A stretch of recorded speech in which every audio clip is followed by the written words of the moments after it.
Hello, everybody. What's up? Nice chance to look at you. There you go. Hey, MBG, what's up? Let's go. Thank you for the resub. I appreciate it. Let's get the confetti. Thank you very much. I appreciate it. How's it going, everyone? MBG, Yoshi, how are you guys doing?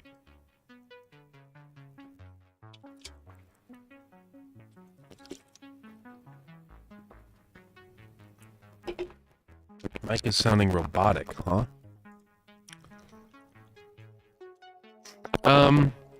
Let's go listen. Listen. Yeah, something's... Let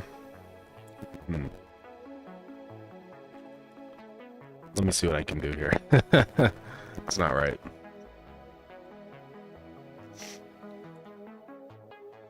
Drop down to that. Is that better? Or is it okay? Well, let's listen. Or is it okay? Well, that sounds good. Or is it okay? That sounds good. Yeah, I think we're fine. Yeah, the new AI voice just isn't where it's at, yeah. Sometimes my audio mixer thing interface will mess up. So, yeah. But we're good now. Double digits? What's double digits?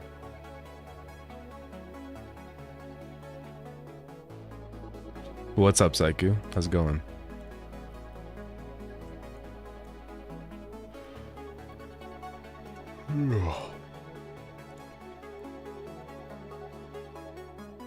Alright, we got a lot on the slate today. Oh, v10. Yeah. It's almost time. I'm gonna be putting in the translation keys today, so be on the lookout for that. We'll probably do that, like, pretty soon. So we can get started on all the translation stuff. I know I'm not giving you guys a ton of time, but it's okay. Don't worry about it. It's my fault. We'll just do another update soon with some new translation stuff. So, yeah, the Spanish translations, yeah. Yeah, I think they're a little bit out of date. It's all good. What did I do here? I did... God, I'm an idiot.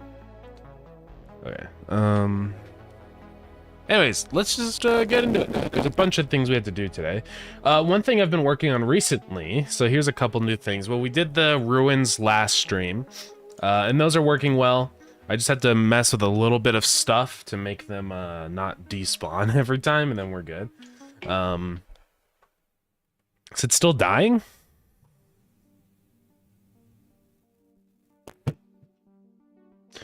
Well, that's a bruh moment if it is. Let me, check again. let me check again. It sounds fine. Let me check again. It sounds fine. Let me check again. Let's go back up. It sounds bigger buffer? Let's try that. Let's go back up. It sounds bigger buffer. Oh no. Let's try that. Let's go back up. Oh. It sounds bigger buffer. Oh no. Let's try that. Let's go back up. Oh. It sounds bigger buffer. Oh no. Does it sound better now? Oh no. Does it sound better now? No. It's not better. Let's go down the buffer.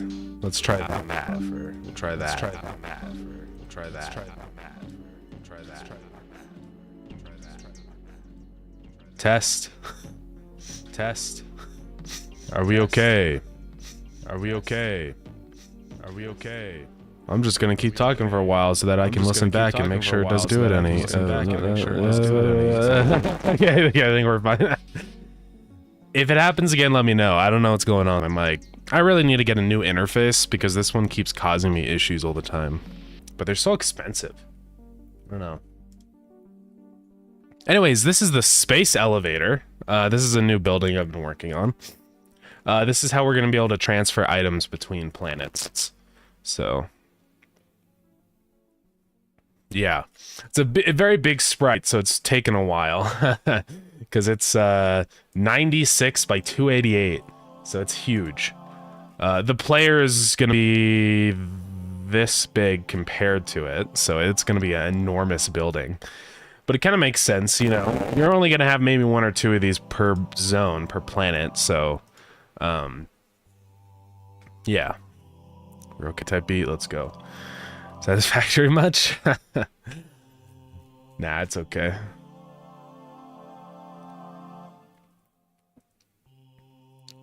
But yeah. I don't think it will too bad. Oh, Mike is still bugging. What am I gonna do about this? Is it OBS? Hold on. Hold on, guys.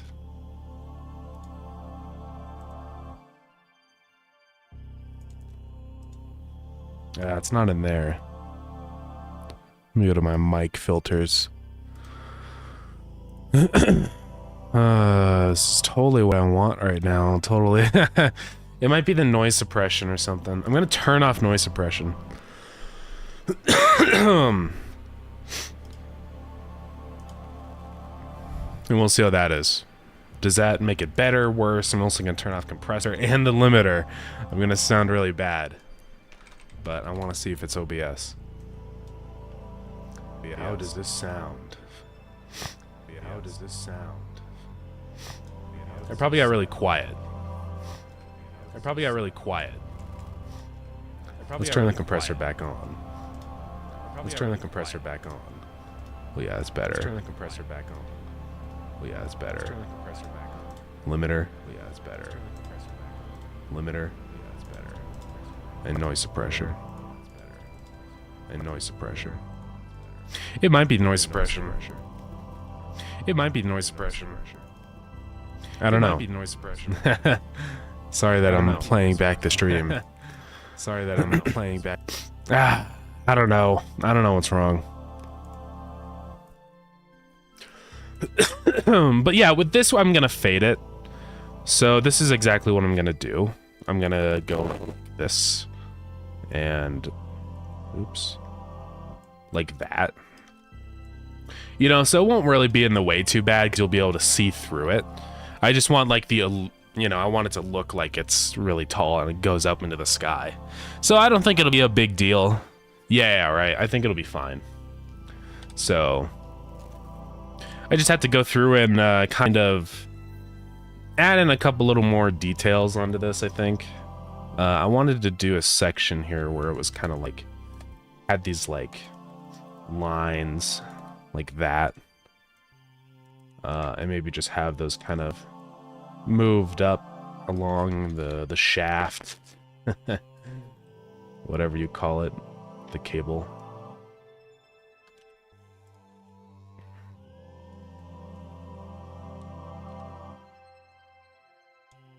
I did this on a new layer. I guess I did. Oh, it's because I copied these. That's...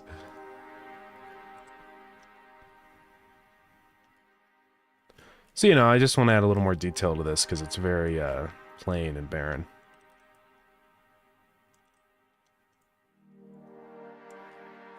I know these aren't perfectly spaced, but not everything in this world is perfect. I think it'll be fine. And I can probably move these down very shortly once I outline them.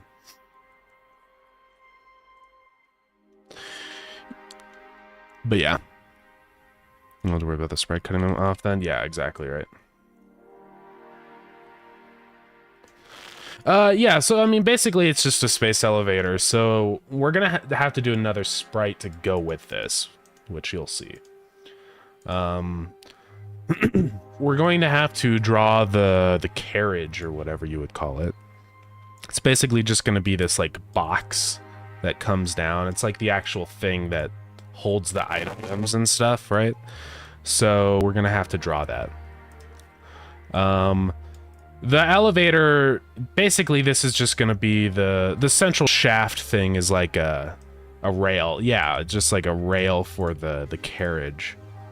So the carriage won't be like too massive. We'll probably do 64 by 64, just like that. I think that's the center, but let me make sure. 16, yeah. So that'll be that part. Then we'll have the top of the carriage. So obviously this is just a box right now. We're gonna change that. What's that be calling Starground? It's called Bang Floor. I like an old school game. That'd be crazy. Yeah. I don't know. Yo, what's up, Max? How's it going? Might make this not as tall. Maybe I'll go up to there.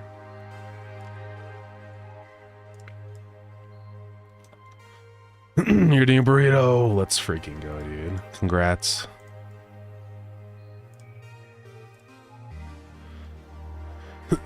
And then I'm gonna copy this down on the bottom so that I can get the right curve. So we'll see what we're doing here. Because we have to have it look like the thing is going into this, right? So it'll probably go like right there. So that's what we will do. So now what we're going to be able to do with this sprite is just kind of grab it and just make it go up like that.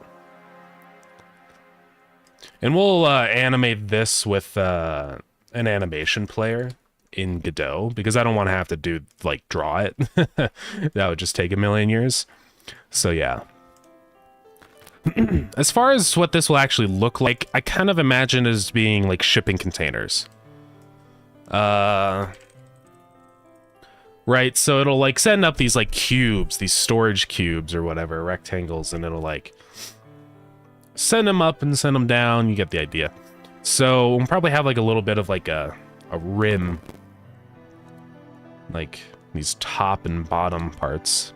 And then in here is going to be where the actual storage containers are. I'm just going to hide the other layers for a second. Yeah, basically just like a cargo train, right? Something like that. I might have these offset just a little bit, almost like that on the outside. We'll see where they land. Yeah, like that, and then we can center these. Just like that. So these will be like the cargo things. Obviously we're going to change the color, but this is just temporary. And then those will go back a ways. You know, something like that.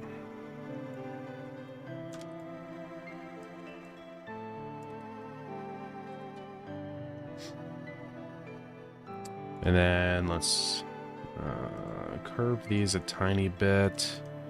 All right. Yeah, just like this is sort of what I was thinking.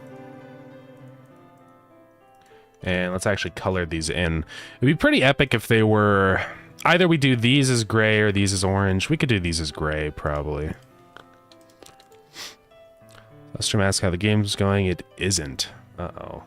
What happened? You just decided you didn't want to do it? Which is totally fair. I mean, it's fine. Yeah, I don't know why. I'm getting some weird audio issues right now. I don't think it's OBS. It might be my mic interface. I did just update OBS. So, I mean, I'm kind of worried that might be the issue, why it's happening. But I'm not really sure. So I don't know what to do about it. And I don't want to have to restart my computer.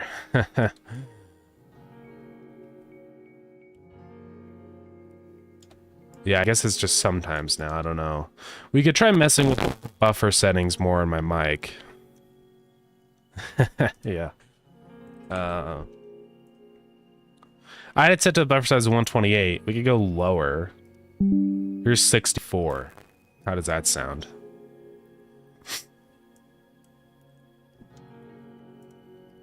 It's a rogue filter. Yeah, I don't know. It's really difficult. I'm trying to figure it out, but so far everything I've tried, like, kind of seems to maybe help, but not really, you know? So I'm not sure. Not sure what to do.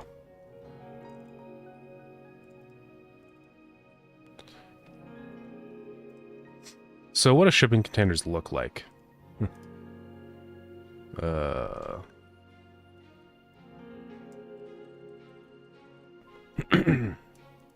So I want it to look like that.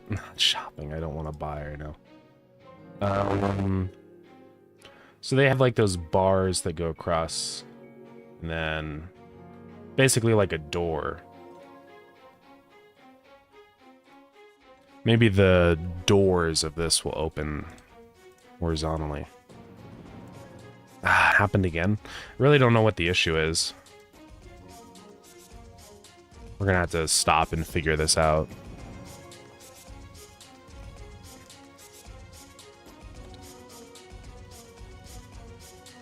Yeah, I don't know what the deal is. Buy container uses reference? Yeah, that's a good idea. I have so much stuff to do. I just don't have the time to mess with this right now, you know? But I gotta figure it out.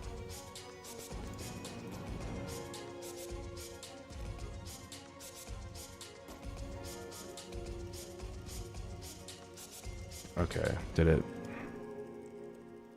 Focusrite device settings. Okay. What can we do here? I don't want to change my sample rate. Maybe we turn off safe mode. But it would cause glitching, so... all the way up on the buffer size. Tell me if that's horrible now. It might be. We're gonna try some experiments, okay? I'm also gonna go to my mic and disable the noise suppression filter and keep it off for a bit. So let me know how this goes. We're just gonna go for a couple minutes, and if it happens, let me know.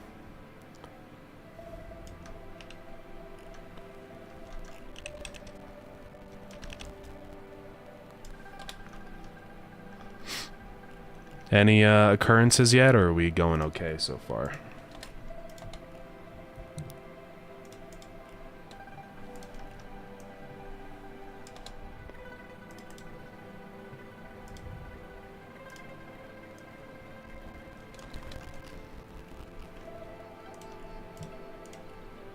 Let's see, this gets too bright.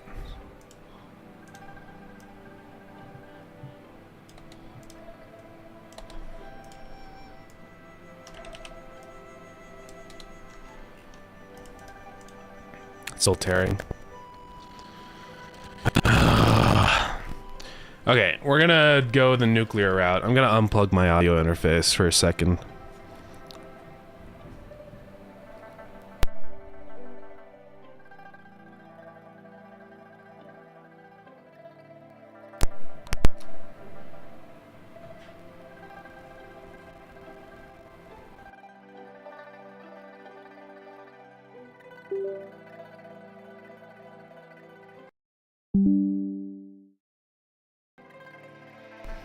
Okay.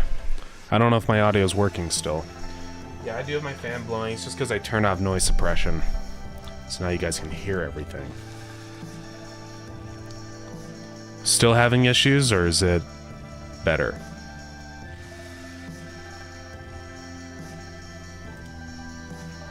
Can wait a second.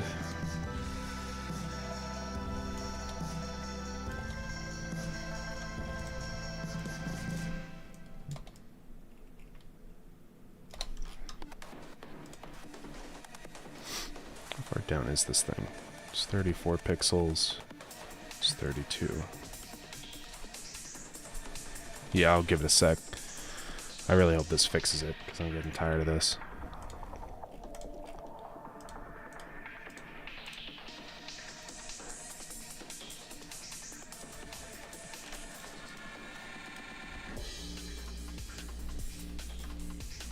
The start check key is the in the sheet is the one that appears in the input box for chat. Start chat. Where is that on the sheet? Because I'd like to take a look at that. I honestly don't remember ever having start chat in the game. So I want to go see if I can find that.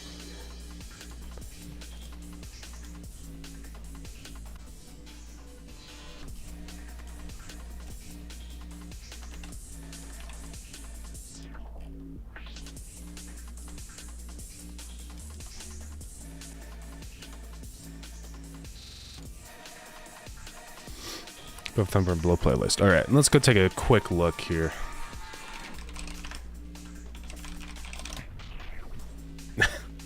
Fondo Estelar. Let's go to Sheets. Here we go. So you're saying it's... Oh yeah, I can just search it. Where is Start Chat at? I'm trying to remember.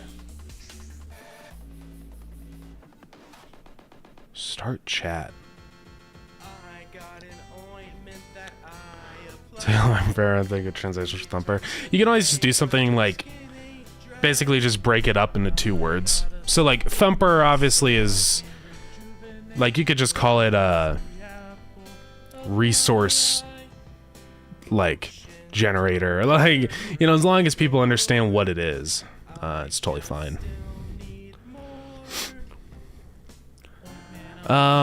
Start Chat. I don't remember where that is, honestly. Start Chat.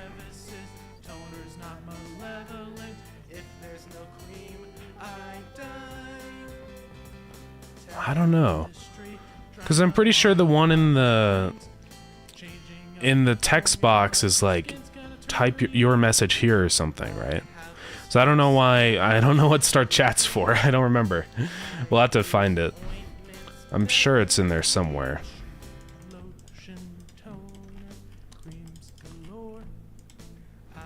Yeah, I just don't remember. I don't know. It's weird.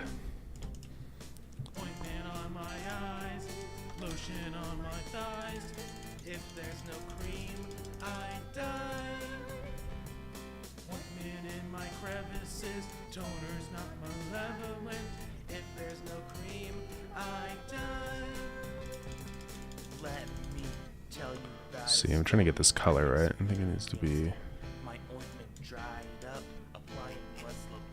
It's good enough.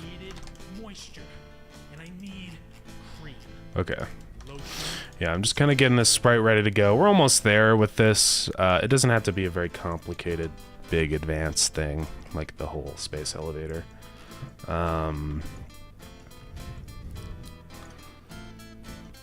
Yeah, feel free to... I mean, you're welcome to just go ahead and translate it. I just don't remember what it's for. Yeah.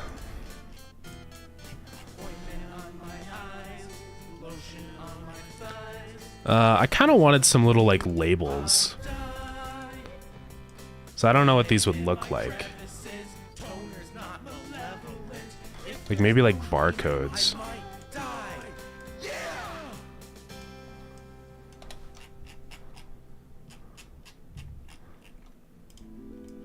Maybe a barcode would be kind of cool. Let's see, but it's too bright here. We need to go darker. And then maybe almost like that. I want these containers to look epic. What else would a container have? They always have like little text and labels, and maybe just put like some fake numbers on one of them. Or maybe we do literally put numbers. So this is container 3. This is container 2.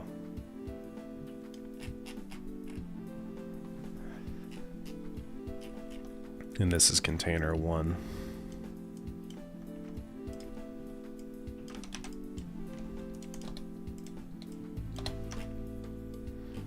Now that 2 is awful.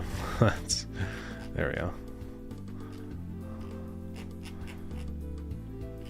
Maybe like a little warning label thing on one of these would be cool.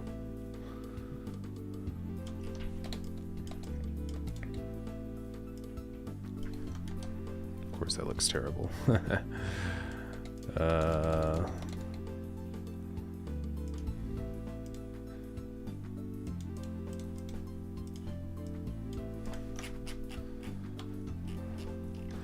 Like having little labels. Looks cool. Looks cool. Oops.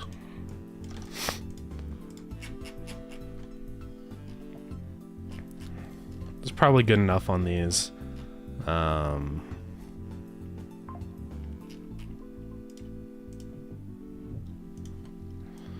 Might have to make these under shadow. I don't know. We'll see. Okay, then the only other thing I'd want to do is add a little bit of like some kind of metal bracket thing to here. So we'll just do a circle. Give it 1, 2, 1, 2, 1, 2, just until it looks right. Not like that. Something like that. And then I'm just gonna color this in bright.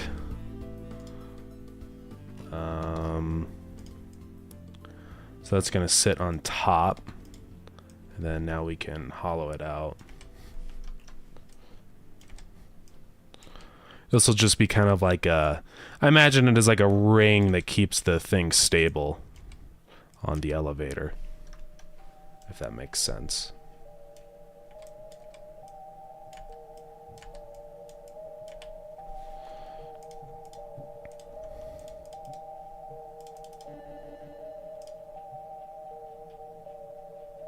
So there's not right here. Oh, I was like, ooh, we're good.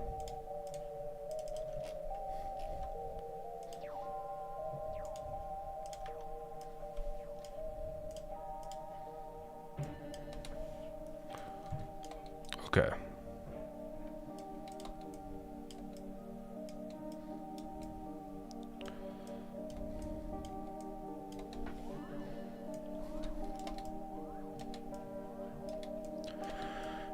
All right, and with that, we're pretty much done then with the space elevator. Obviously, we have to do the interface, which is gonna really suck. That's gonna be the hardest part of the space elevator, I think. The sprite luckily hasn't been too complicated to draw. But yeah, having to... I figured the way we're gonna do it is have 2 modes. So we're either gonna have it in basically import or export mode. So we'll have to figure that out. I kind of feel like this needs I don't know, like a little bit of a ring thing around it.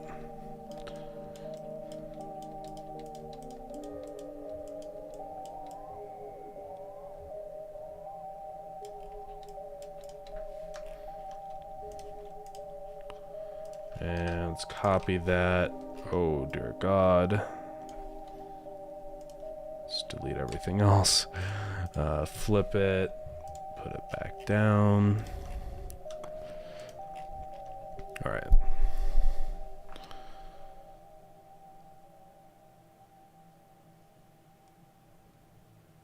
We're going to import, or me or Oshik?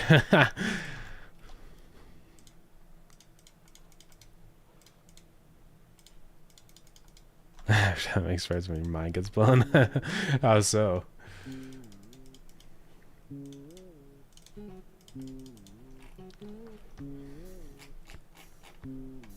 Yeah, I don't like how that looks. I don't know what it is about it. Oh, okay. I think this needs to be thicker.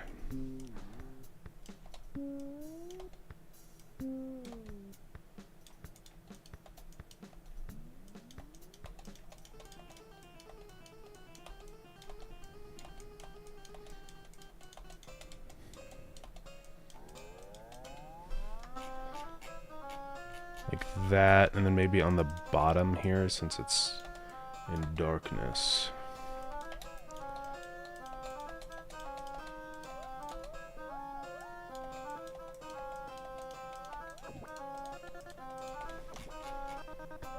It's better, but now we need anti-aliasing.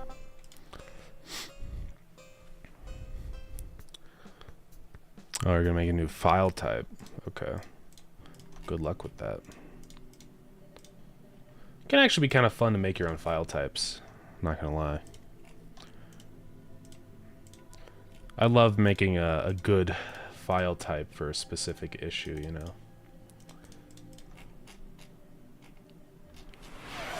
Look how that looks. Whoa. Reminds me to open the thing. Is it not gonna work? Something might have happened with our Twitch bot. I don't know what. Is it because the... Why was the TTS at minus negative? Hold on, let me... let me test this again.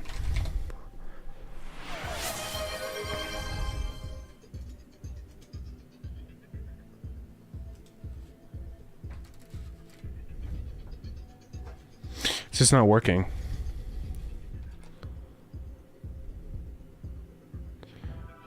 Yeah, I don't know what's up with our TTS. God dang it. So many things I gotta fix. Okay, well, I will, temporarily disable that reward then. Because it's not working. Let's, I'll also go ahead and redeem cheese time. It's okay.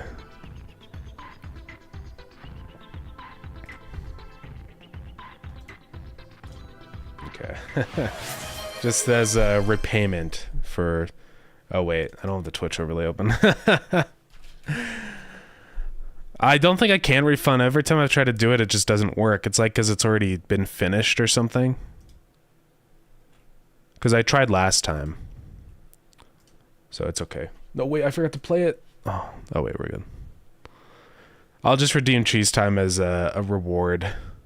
Yeah, if you can find a way to refund it, go ahead. But we'll do this just in case we can't.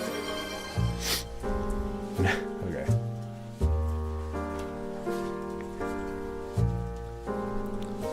You finished your VTuber? Yeah. I'm always down to do a custom program for you, Maxwell. If you would like me to. Like the one I did for Season.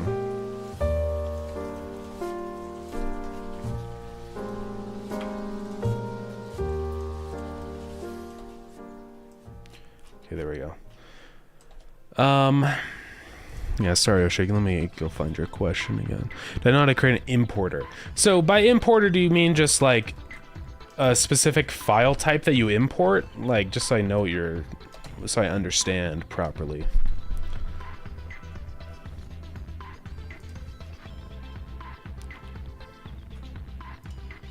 I think what's missing is that this is not in shadow. I was like, there's something here, but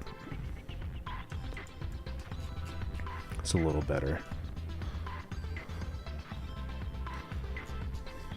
And then this would also be in shadow.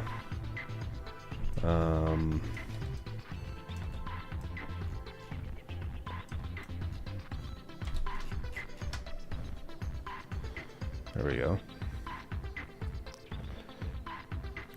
You know, there's a weird perspective issue here. Something I've realized. You can see the top of here, but you can't see the top of... So I guess that would work if this was set behind. It's a weird perspective thing. I think it just makes sense if I move this up.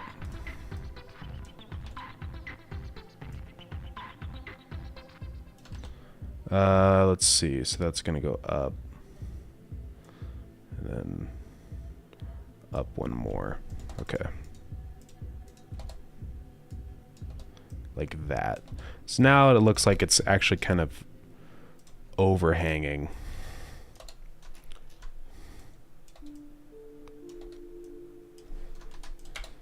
Let's see. Sort of like that. There we go. All right, I think this is pretty much it then for this sprite. So this is going to be the little carriage, right, that goes up and down the space elevator. And then we got the rest of the stuff in here. Make sure that's hidden. What else do we need to hide? Okay, so I think that's all good for the sprite. And then let's copy this sprite. 78 by 96, weird size, but that's fine. The only thing with this is this won't really be able to go down very far. I mean, I could probably just make it go down and just kind of force it to. You know, and it would probably look okay like that. I don't think anyone would look at that and be like, ooh, that's weird. Maybe we just have it go right below this bracket, like right there. You know? I feel like that looks okay. Also, I don't know why I forgot to do that. Let's do that. So yeah, we'll see where this ultimately lands. I'm not really sure, but that's something that we'll just do in game until it looks good. So let's cut that, move into its own sprite. And I think the only other thing missing from here I saw was this back part doesn't have an outline, which is an issue. Oh, I think it's because it mostly does. Or it's just because of this. The other one's already black, so there we go. Okay, I think that's pretty much it. And I'm gonna go ahead and delete some of these other random bits I don't want. That's just an empty layer. I'm gonna resave this and then go ahead and fade it. So I guess we'll just start the fade right here. It's hard to say.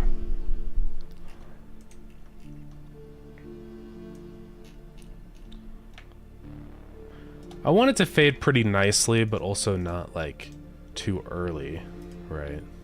Because I don't want the thing to like land or be in position and then have it be in the faded away part. So I'll probably stop the fade.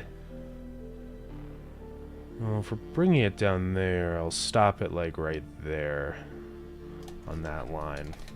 So that's how it'll look. And we can move that fade around since I saved it as a PDN so we can separate the layers. Let's give that a try. Sprites, space elevator.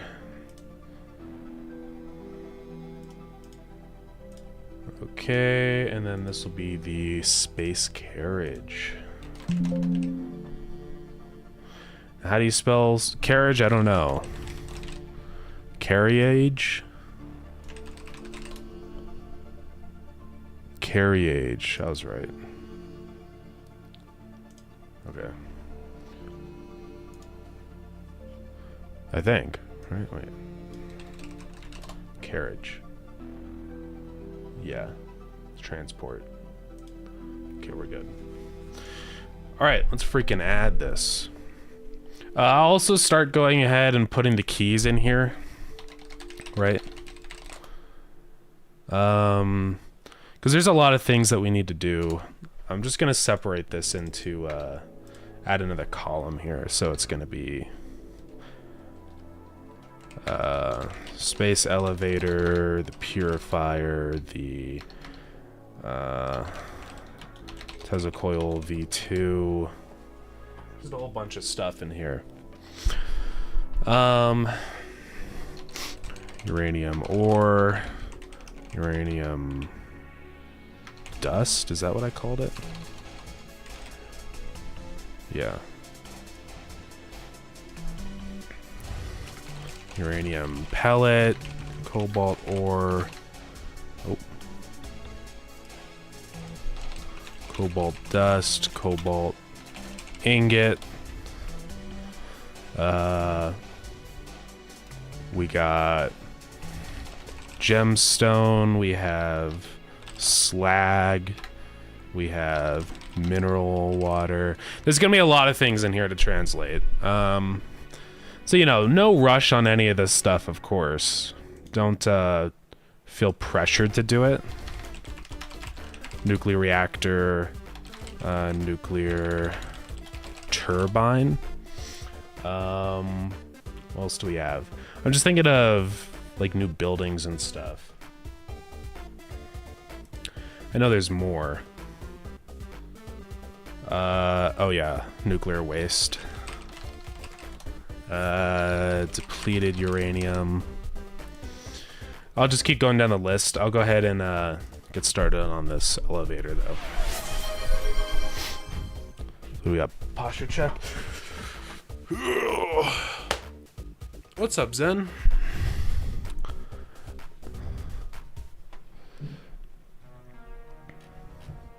Oh, my chat has been completely... I didn't scroll down my chat and it hasn't been updating. I was like, man, okay.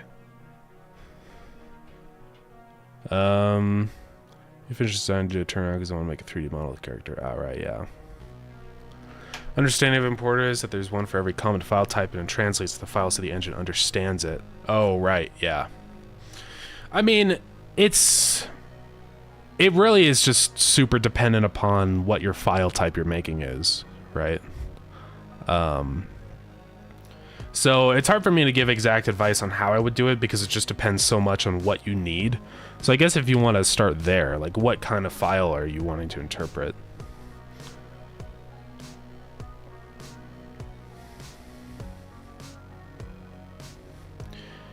Yeah, right, because like a lot of file types you don't really need to convert, especially if you're making your own variant, so...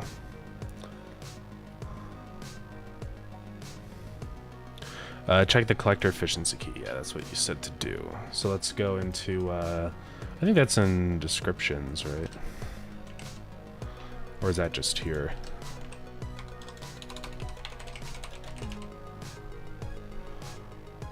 Yeah, that has that key percent thing. I guess specifically what about it? Check the note.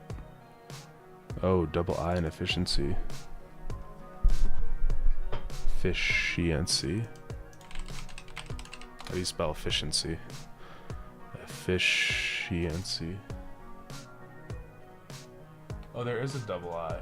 It's so hard to see it, but yeah, thank you for pointing that out. I did not see that.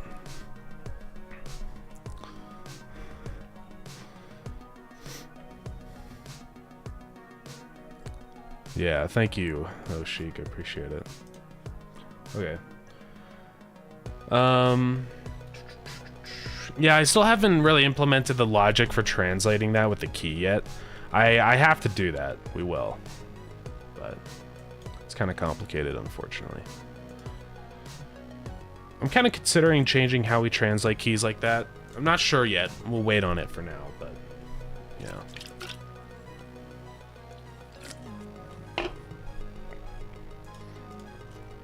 Okay, let's add the space elevator.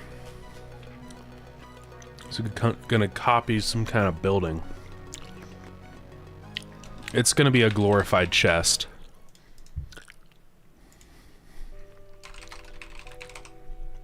So now you guys can actually see how big this sprite is. So, this is a chest. The chest we all know and love, right? I'm gonna swap it out for the space elevator and watch how big it gets. Yeah, it's pretty big. It's all messed up. I'm gonna have to, so that position's there, the main sprite offset, reset that, and then reset the position. I'm just gonna offset this up. So probably minus 96. Yeah. So that's the center of the sprite. And then the collision shape is gonna be 80 by 80, I believe. No, 96 by 96. There we go. And then no labels. We don't want any of that business here. Rename this to space elevator. So we're gonna have to have a couple things that it's different on here. First off, we need a animation player because we need to set up animations for the carriage and stuff. So I'm gonna add another sprite to this, and that's gonna be for the carriage. Carriage. So by default, we'll probably have the carriage start right around here. So minus 57 is going to be like the starting position. And then in our animation player, let's create some animations. So this is going to be carriage leave, right? Then carriage enter. So carriage leave, all we're gonna do is just track the property of this sprite of the position. So this will be the initial position at 0, and then at 1 we're gonna go ahead and shoot this up. Right, even more than that, minus 256. Probably something like that, actually. This whole animation will probably take like 2 seconds. So on the leaving, we're gonna make it change this easing mode. We want it to be, well, first off, cubic. But we want this to be like that. Right? Like that. See, so it'll like go. Oh, maybe a little less than that. Let's try 2. Something like that. Then I guess this won't be easing, it'll just be linear. And then that means I'll ease it more. That'll work.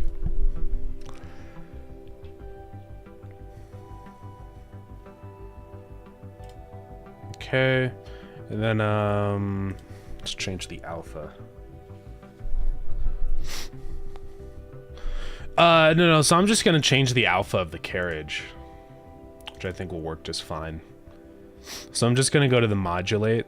We could do that. We'll just have to see what looks good.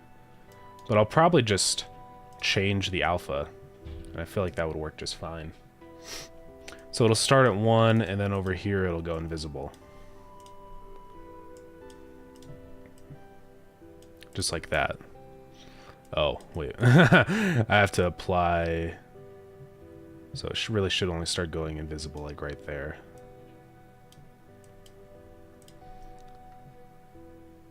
Just like that. Yeah, it's just easy.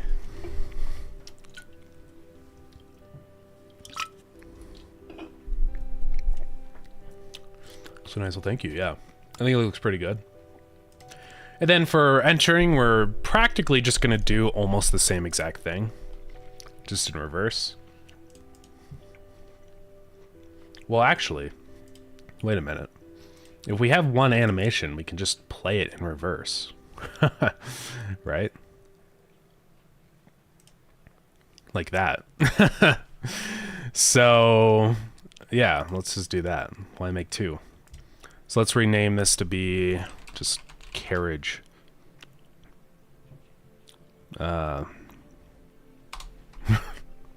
Just carriage.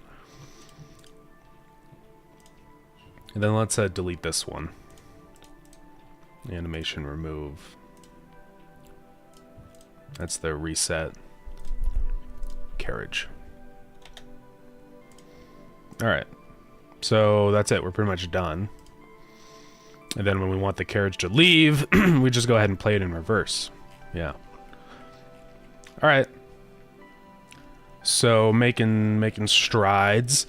Now we have to actually get started on the programming. This is the part that kind of freaking sucks.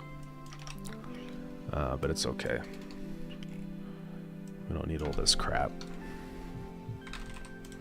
So, I'm not sure how I want the inventory stuff to work with this. What's up, Dylan? Programming? I know, I freaking hate programming. It's my least favorite thing ever, totally. So it has to have an inventory, right, which is this.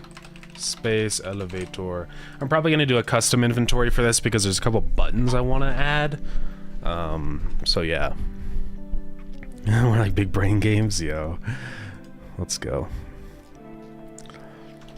So here's my idea for the UI on this. for how you can actually use space elevators.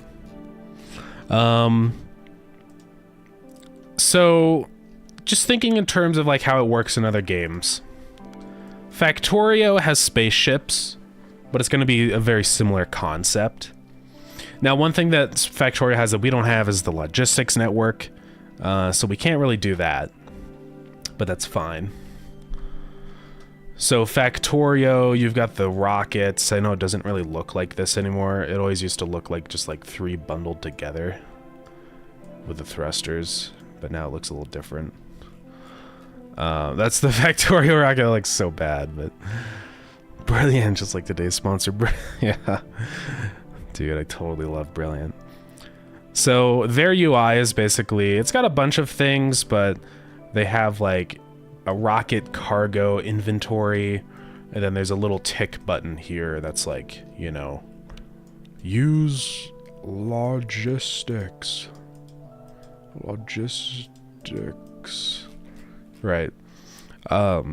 We can't really do that. So my idea for this UI with our space elevator, we got our elevator here, right?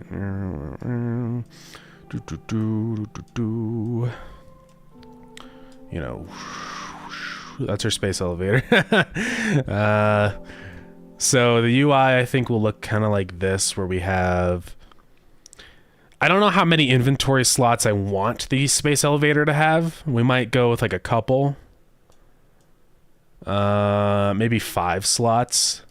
Now here's the thing, is we have to get this working with like automation, right? So we need a couple different options, like some logic with this, right? So first off, there's gonna be basically a toggle switch, and it's gonna toggle between, you know, we got export, and this is like our button, or import. So that just kind of determines where, like what this space elevator is supposed to do, right? So either this is going to be an elevator that we load the items into, or it's one that we're loading items out of. The other option we're going to need is from what region, right? So we're going to have planet, and then this will be a drop-down menu with names of all the regions. Yeah, where to send, right? So this is going to be basically, we'll have like Viridian, you know, a list of all the other regions. So right now that's just Viridian, but eventually down the line we'll probably have more planets, so I need to have that set up and ready to go. And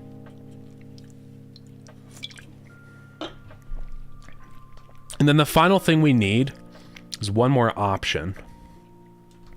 We need to be able to like tell the space elevator when to send the stuff. So there's 2 ways I can think of this. Well, if there's more than one, it'll probably just evenly distribute to all of them. At least that's my plan. Or just send to one.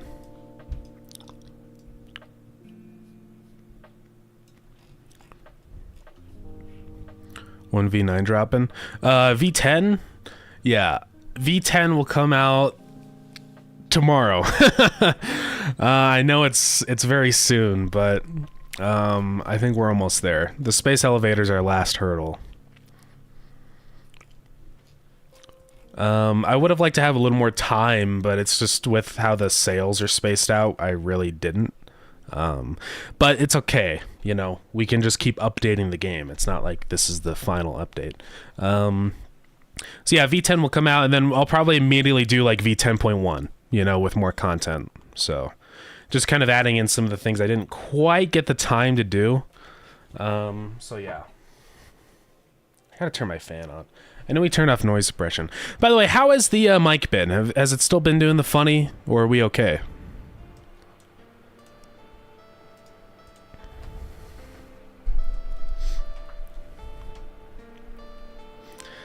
No, that's not the news, don't worry. I will keep updating Starground for a while. something to do today and also want to do translations. Yeah. Yeah, it'll be out tomorrow, so I mean you'll have some time. And yeah, we'll do another update almost immediately after, probably like 2 days after, so don't worry about it. Okay, it's been good. I don't know, maybe it's OBS, because it seems like without noise suppression it's fine. I'm gonna try and point the fan at me, but not into my mic. Hopefully that's okay. I can try turning on noise suppression again. We'll try and see if that was the cause for fun. It's probably because I unplugged my interface, but yeah. Mid-cycle being good, yeah. And then the final thing that we need is like for when it's on export mode, we need to be able to tell this when to export. So this will be like export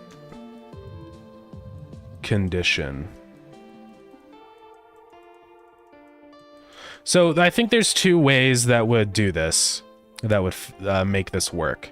So one option I want for this is basically we just we send it, there's an option to send it as soon as all the slots are full. So the rocket is full, or the elevator's full, right? So that'll be like the, you know,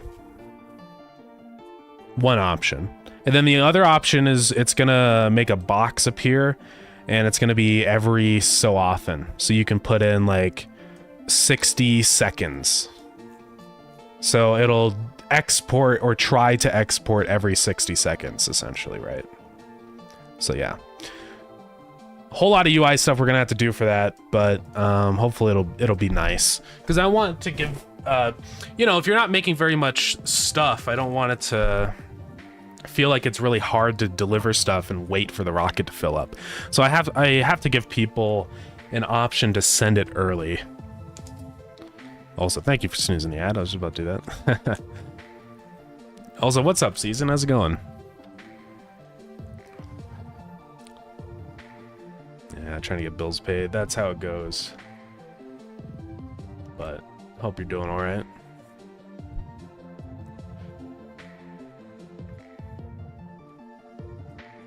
Okay. So there's a whole bunch of things we're gonna need here. Let's go ahead and start making a custom UI. So what's the most simple UI in the game? The burner. At least one of them. Actually, the shredder is even more simple.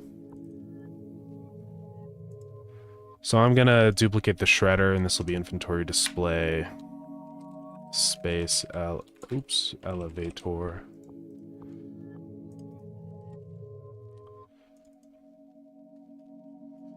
So this will do a couple things. So that's our vertical box. That should have all our stuff in here. Yeah, we're good. I'm gonna delete the progress bar, and we're gonna immediately add an H box. So that'll have a couple slots. Start that at center. So maybe we'll go like 4 slots. I don't want this to have too many, because I want there to be a reason to maybe have more than one space elevator. So I don't know, we'll see.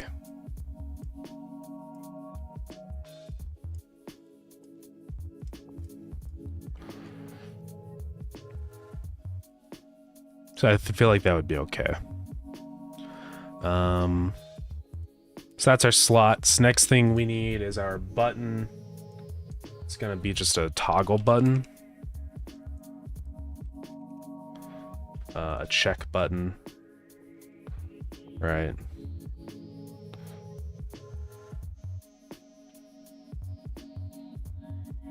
So I had to think about how I want to do this button. Because the thing with how the buttons in this game, or in Godot, work is it's kind of like you're supposed to have like text on it. But I guess I could just do that and then have the text on either side. I think that could work. Let's add another H box with the check button in it. Set it to center. And then add text. It's labels.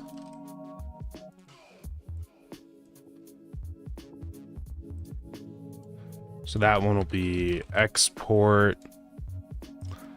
And then the other one is import. So that's just so you can decide which variant you want. Next is going to be a drop down, an option button. And that's going to have a label with it and another H box. It's going to be a whole lot of elements we have to add here for this to work. So like that, and this will be planet. Center it. The option button will be larger. Set that to like a pretty decent size.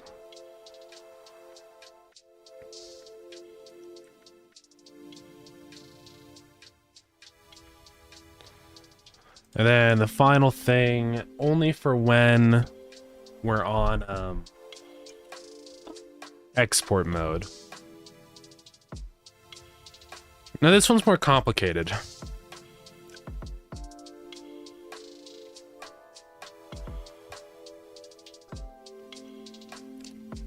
I guess we're gonna do basically another option button.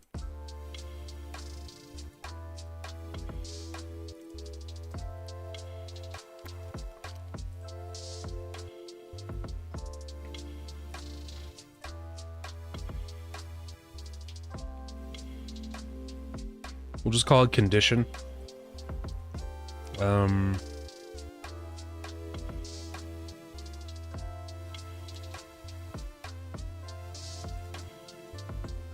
Then our text will be, you know, inventory full. Set that to 0. Or the other one will be, every X seconds. So we have to have another thing. So if we have it on every X seconds, then another box appears, a line edit. Over here. So yeah, there's a whole bunch of things we have to add. And I thought you could say like numbers only on this or something.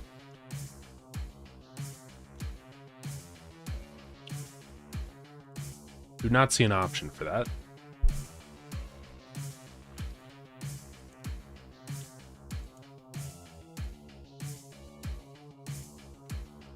That's fine.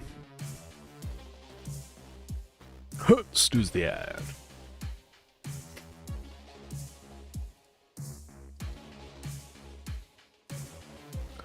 Well, then the translation of the row for pizza is pizza in all solid languages. Yeah. It's just too good, dude. Pizza's a universal constant. Can you believe it's soon to make it will be in Fortnite next year? Fortnite is an enigma.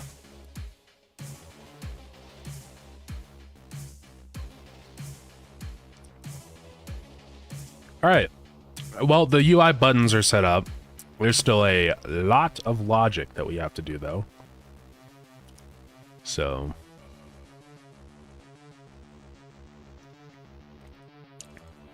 this is going to need some variables. First off, var export will be either true or false. By default, it'll be true. Next is var export interval is going to be 0 seconds. And then export mode, I guess, is what we need. Right?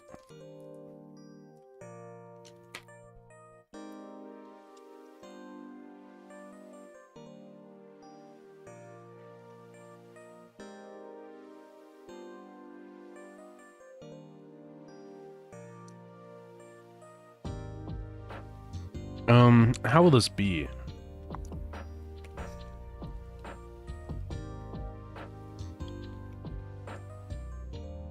Okay, so we'll just say export inventory.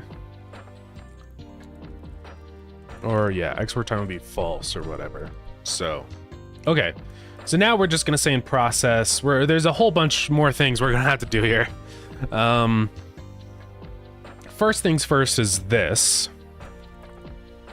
So we're gonna have a function. This is gonna be on, or like tree on exiting.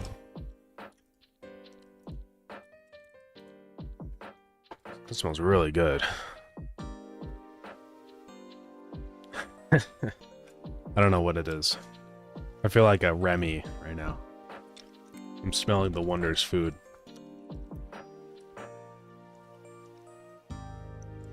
Wait, this is tree exiting, isn't it?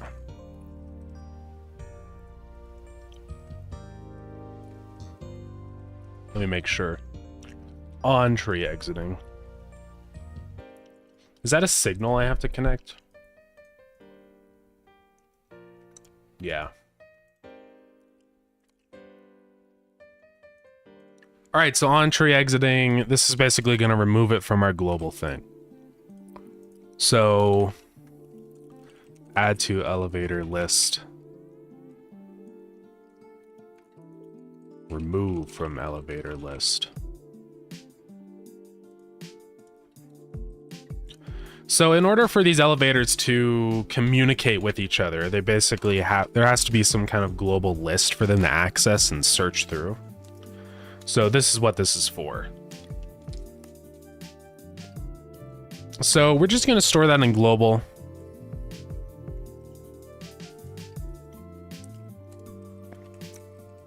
It's going to be elevator list.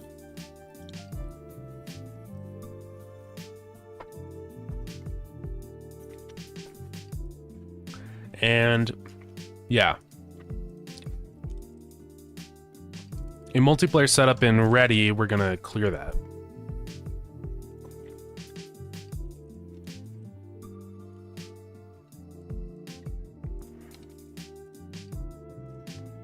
Okay. There's something in here. Oh yeah, it was the Tyria.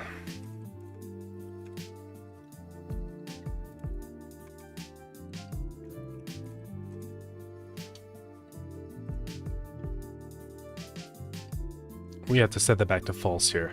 All right, let's do this now.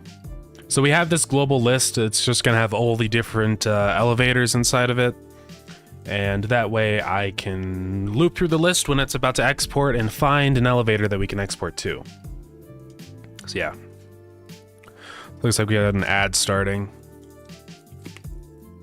Right now.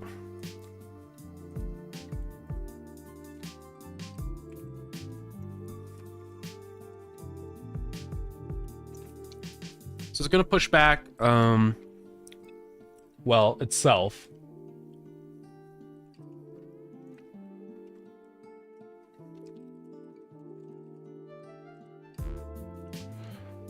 Erase self. So we're gonna have a couple other variables in here. We're gonna have region, and then on ready, we're gonna say region is equal to mod API.get region ID position, global position. And most of the stuff we're only gonna do on the server side, of course. We don't need this info synced on multiplayer. So if is server,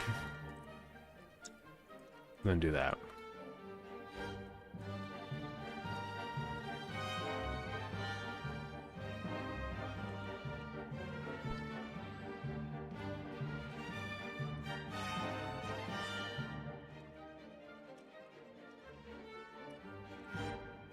I'm gonna statically type this stuff. Are you guys proud of me?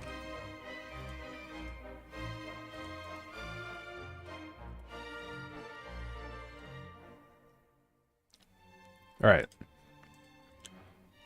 So that should now create a list of these elevators when they're created or destroyed, and it'll just be a list of the references to all the objects. It should have, we can just access all this info, like whether it's an export one, what region it's in, stuff like that, right?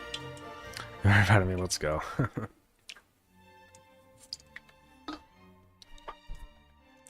So let's go ahead and just add these into the game so we can kind of get started on this.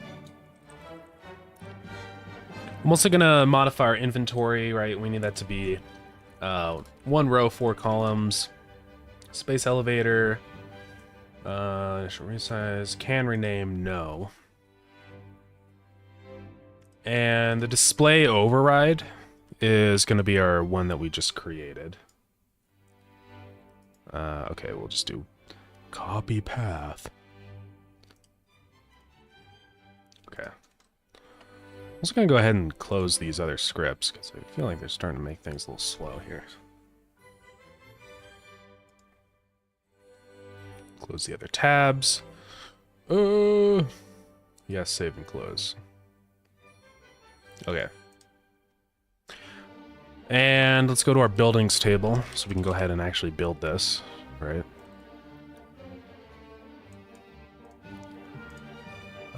Oh yeah, that's another thing I remembered also, when we had to do in here. Pressure wall.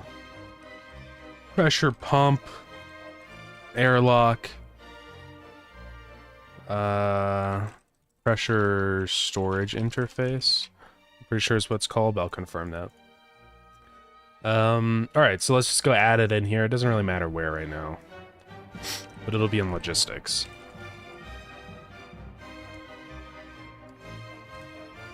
Just copy the vault. Why not? So this one's going to be a size of 6 by 6, I think. Yeah. And then the sprite offset's going to have to be enormous. It's going to have to be minus 96. So.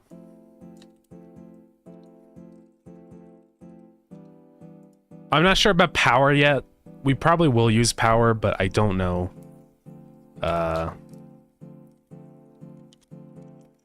Yeah, maybe we'll use 20 or something.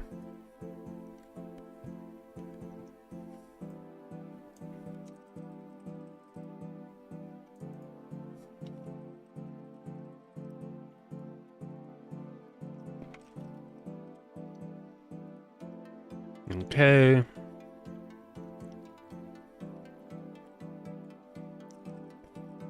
For now, I'm just going to make it cost 1 iron ingot. Obviously, we're going to change that recipe. Let's go build it. Let's get this freaking elevator up and going.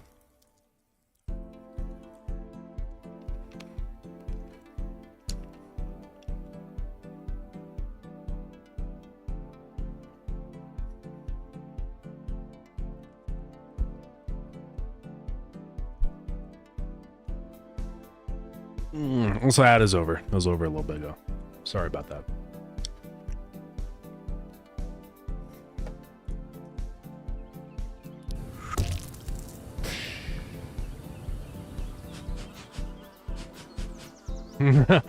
It's so big that the icon's very tiny.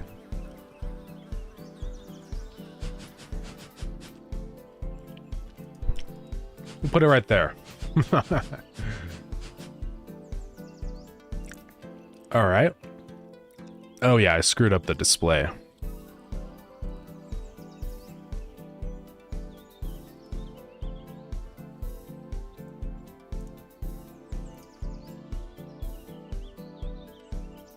Oh, am I gonna have to do these as objects? Yeah. Object or node path. I need to type it. It's just an array. I can do a typed array. Okay, there we go. But I'm worried it's going to remove everything, though, from the game if I do that, so I'm kind of waiting. Oh, yeah, it's trying to access things that don't exist here, so let's make a new script. Oops. Not that one. This one. So this is going to be space elevator controller. So we don't need progress. That stuff's fine. We don't need that stuff. Just say pass for now. Let's resave that. Alright. Why doesn't that work? It's probably because we have to relaunch now. Oh. Wait, this is the elevator, right? Okay, yeah.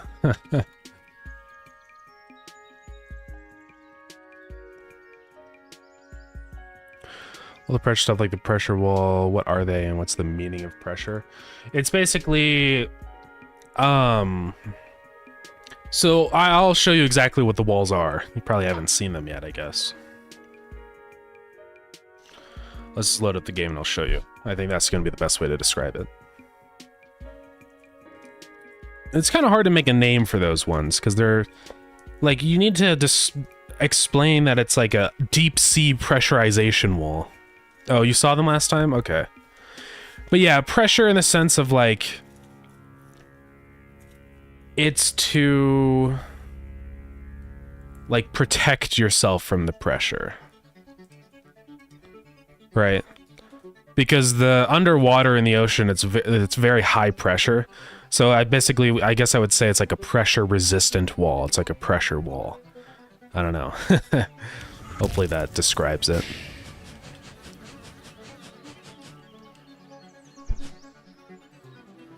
There we go. Now it's still got stupid stuff in here. I gotta fix those slots. Because they have the trash icons.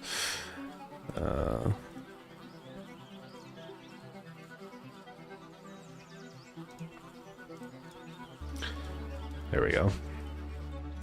So yeah, you can change it to export or import mode now. Cool. So yeah, I think that looks pretty good. I mean, it did kind of block stuff, I'm not gonna lie, with the carriage. Maybe I'll add a thing so that if you're behind it or something, then it'll go invisible. Or like go semi-transparent, the whole thing. So, but you know, we're bound to get to this point with bigger buildings, so it's just kind of something we have to deal with, I think. Obviously not ideal, but it's okay. Because I think if I made it shorter, it would look weird. You know, it wouldn't look like it actually goes up into space. So, but yeah, anyways, all these pressure walls, these are just to, you know, build your zones, right? So the pressure storage interface it's an interface between the deep sea pressure and the inside safe zone. So all it is, it's basically a chest, but it's a wall at the same time. So you can put items into it and then grab them back out inside of the building. So that's what that's for. And then the airlock should be pretty self-explanatory. It's just a door so that you can get inside. So yeah. I do have to still create the side variants of these where you can put it on the side. So I'll probably do that soon. It's not going to be a new building, I'm just going to make it so you can rotate it. But yeah. These ruins, I need to fix their collision boxes because they're weird.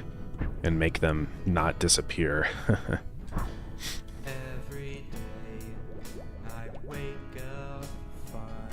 Alright, but yeah. Space elevator is here. We just need to actually do the stuff. I'm just going to make sure the inventory is looking all normal and fine. I don't see why it wouldn't be. But let's just load it with some items. Yeah, we're absolutely fine. Makes me think of the filter inventory. It's almost the exact same. I'm like, for a minute I'm like, wait, there's a filter, right? No, it's not.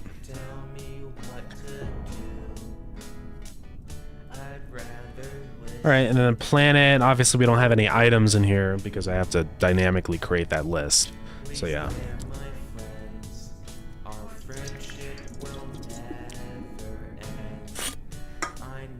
Okay.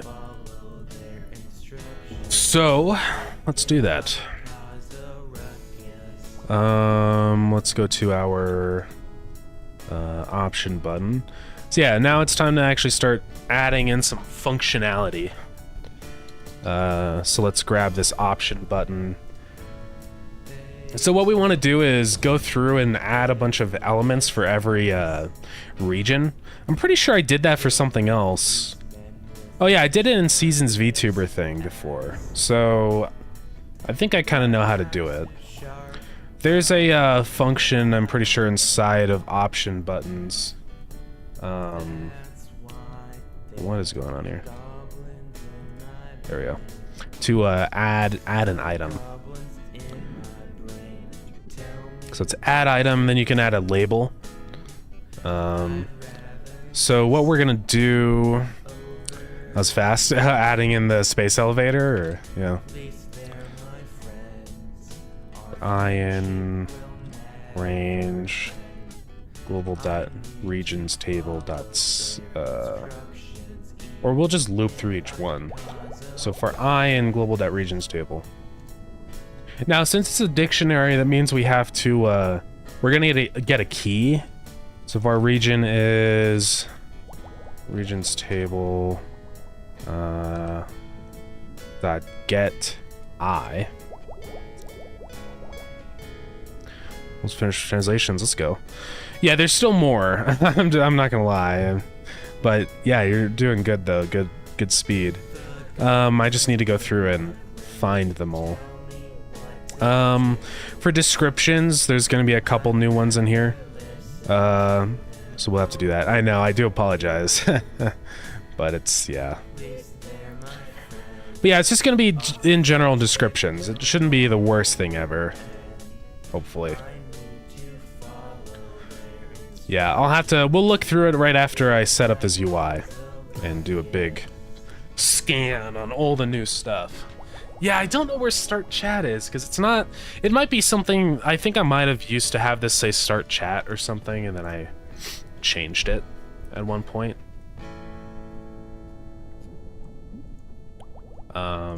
It could have been that.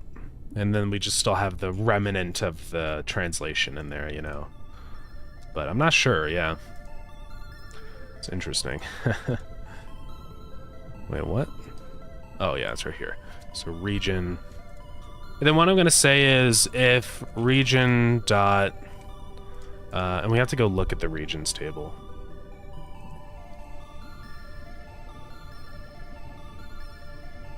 Oh, it's in controls. Yeah, it's the button to start chatting.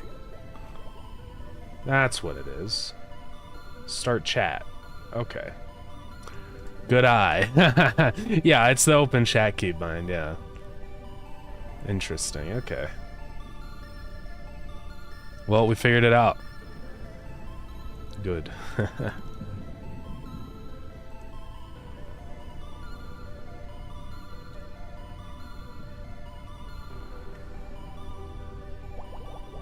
So that, then we're gonna say option button dot add item I dot name. And then I think I can also have it combined with custom data. Yeah, you can do metadata. So I think you can do set item metadata. Metadata may be of any type. Yeah. So what I want to do with that is specifically a region ID. Yeah, add a comment. That would be good. So we're gonna say that. And then we have to get that item.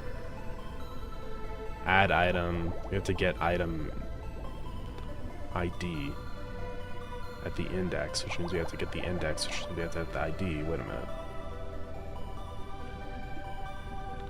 Turns the text of an item on index. How do I get the index?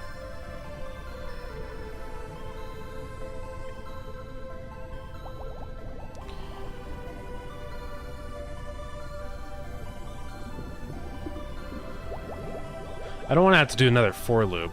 That would kind of suck.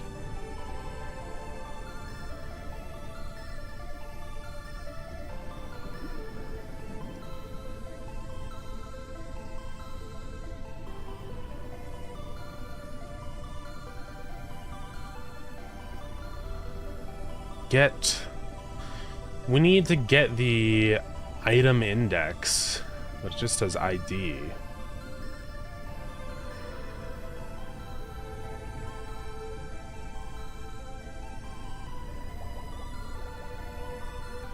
Huh. Just trying to think how to do this. Get item metadata. You have to pass in the ID. So we just have to know the index, I guess.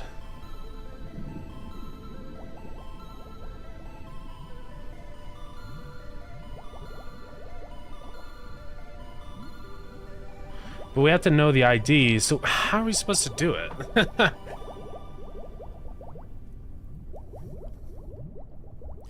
What is IDX in here? Let's figure that out.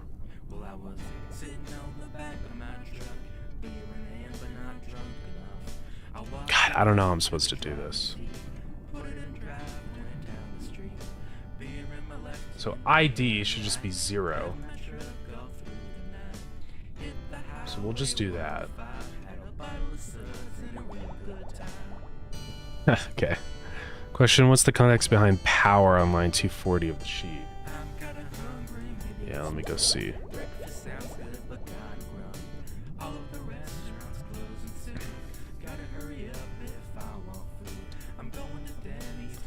Yeah, power. We have boat. Power. Trying to remember. Is it in the Tesla coil? That's power status. Oh yeah, it's in the building table here. Power. It's this tooltip here. It's the name of the category. So I'll add a comment.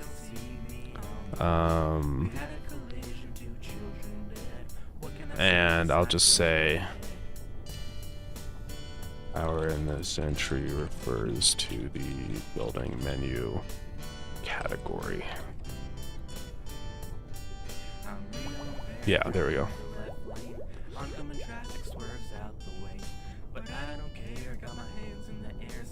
I'll add some more comments in here, running in the sense of like a millstone grinding up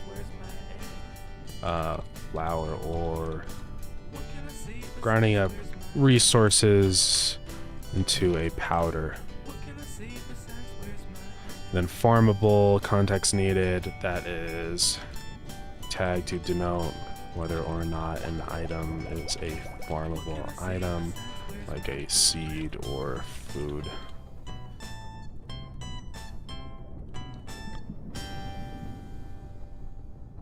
Alright. Should be good. Alrighty. Back to our inventory display. Yeah, if there's more things like that where you need more info on it, please let me know. Yeah, I mean, plantable works too, but it's specifically something you can farm, you know? It's something that you can plant and grow more seeds from. So I guess I describe it as farmable more so than plantable. Because I don't want plantable to think it's just like a decoration or something, right? So on descriptions, yeah, I can start adding those in. They're just gonna be keys of stuff. So let's take a look.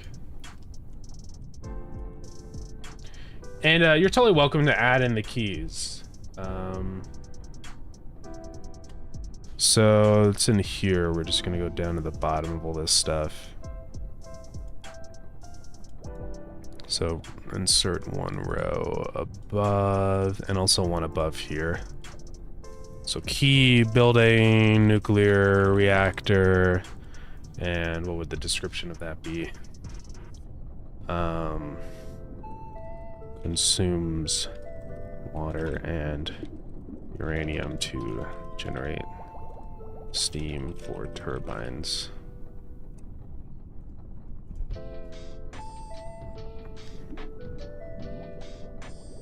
Okay. What's next? We have our key, building, nuclear, turbine. Consumes steam from... and then also creates nuclear waste as a byproduct. Consumes steam from nuclear reactors to generate power. Why is that one green? Oh, it's because it's in my search. I was like, what? Alright. And there's a bunch of others here. So let's look through the list. We have all the pressure stuff, so let's write those down. Close this other Starground tab.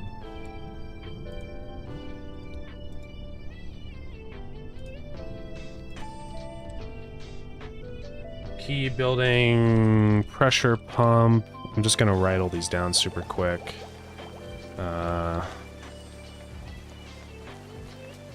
Pressure wall. Key building, airlock. Key building, pressure storage interface. Okay. So pressure pump, this will pumps out water from an enclosed underwater building.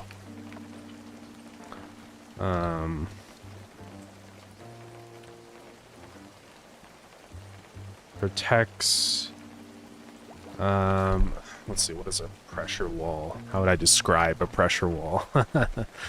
I'm sorry, MVG. Malaysia officer just finished days worth of work in his manager passed by and drops a huge pile of new work. I know. Yeah, we'll get all these keys in so you don't have to worry about it. But again, like, it's don't feel rushed or anything. You're totally welcome to do these another time.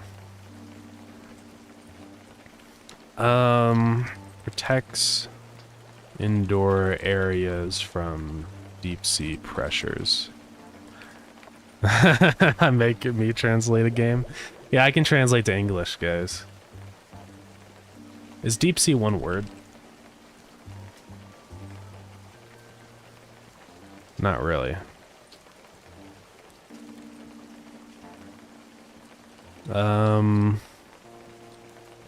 Provides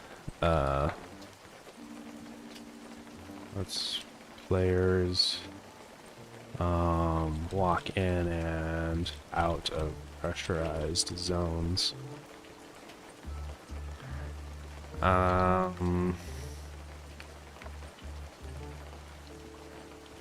storage wall that can transfer items in and out of pressurized buildings. I'll call it pressurized zones. Alright, so that should be those ones. We got the pressure pump. What else?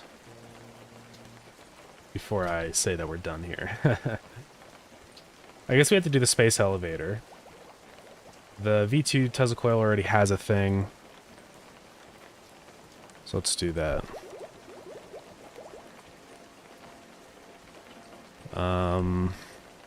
Transfers items between planets.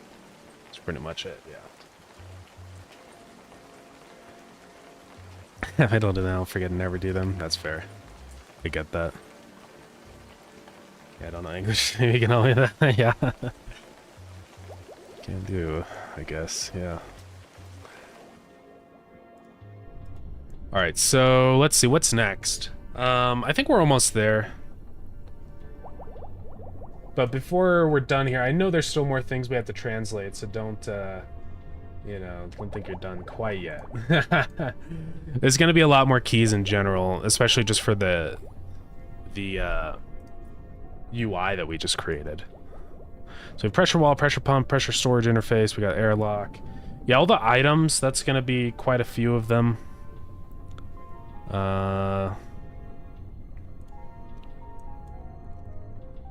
Oh, I just crashed the game. Epic.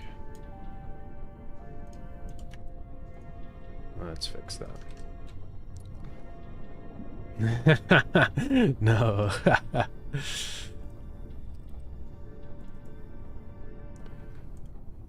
I sound evil. Let me make sure we got all the items. Uranium ore, cobalt ore, cobalt dust, cobalt ingot, uranium dust, uranium pellet, slag. I think that's all the stuff. We have depleted uranium, cobalt ingot, uranium pellet, the ore and the dust, the gemstone, the slag, the mineral water. We have the nuclear waste. Oh yeah, steam is one of them. And then there's a couple like processes that we have to do. Oh shoot, we're out of rows. I was like, what? Let's add 100 more rows.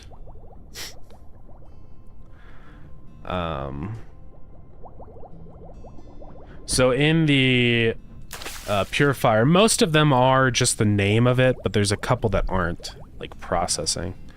So water filtering, slag processing, and then nuclear waste reprocessing. Those are those ones.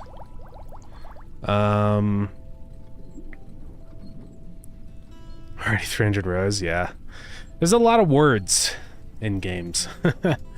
It's too bad. I feel bad. I don't want you guys to have to translate a million things, but remember that's always, you know, volunteer work. Don't feel pressured to or anything. Did I put space elevator in here already? Yeah, I did.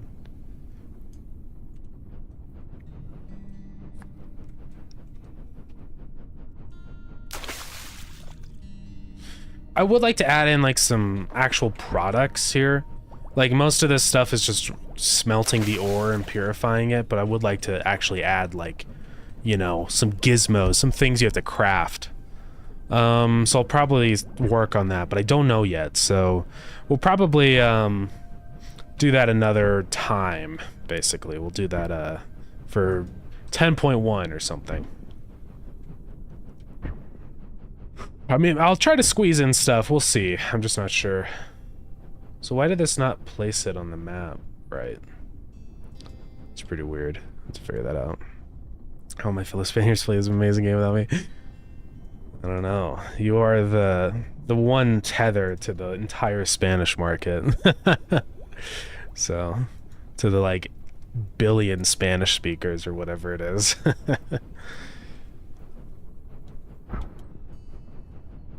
Just trying to think if there's any other keys that we need to put in.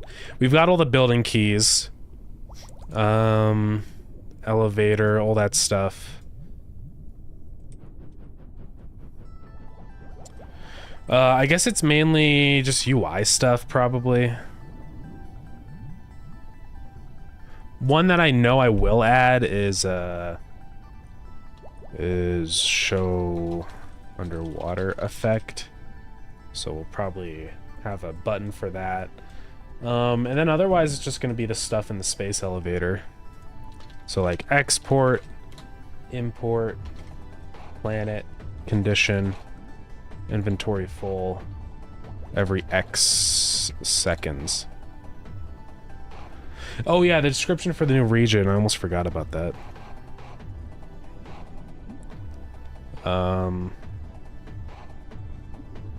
Thank you for reminding me.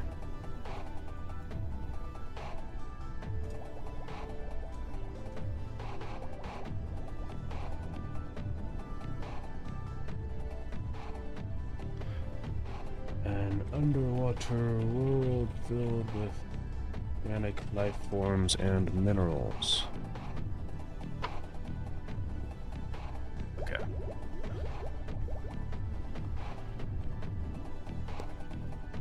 Gonna add a period onto these. Okay.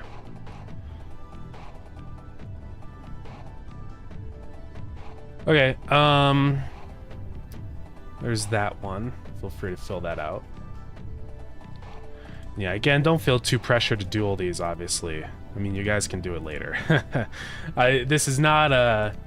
You know, you're not getting paid or anything for this, so I don't have any right to, like, make you guys do it, you know what I mean? Take all the time in the world. You don't need to do it. Yeah, we do have a lot of keys here that need to be... I'll just auto-translate these ones. Obviously, it's not going to be perfect, but it's better to have some Chinese translation than none.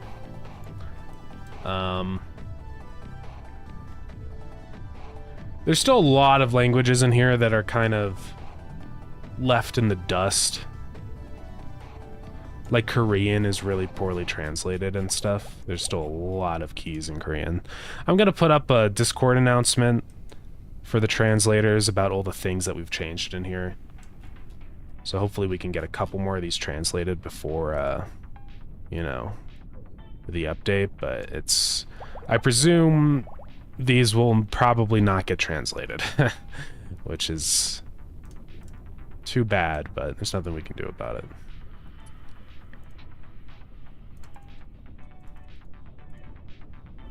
I wish I could just drag this up. Just do that. And delete it from that line. There we go. Building harvester. Don't know why that wasn't translated. Yeah, I would love to have a Chinese translator. For a while we did, you know, it was a Bowser-nator doing it, but you know, they're busy with stuff, which is totally fine. I get it, you know. It's no problem. But it is rough, you know, because now I have to figure out what to do. What do you mean, ref?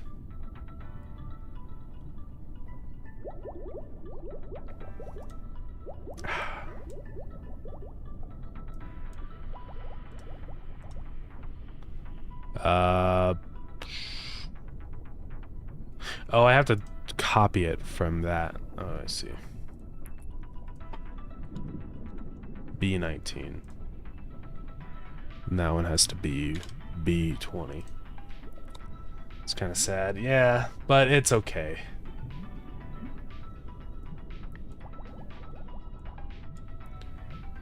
What I'll probably do eventually, this is way later in the future, you know.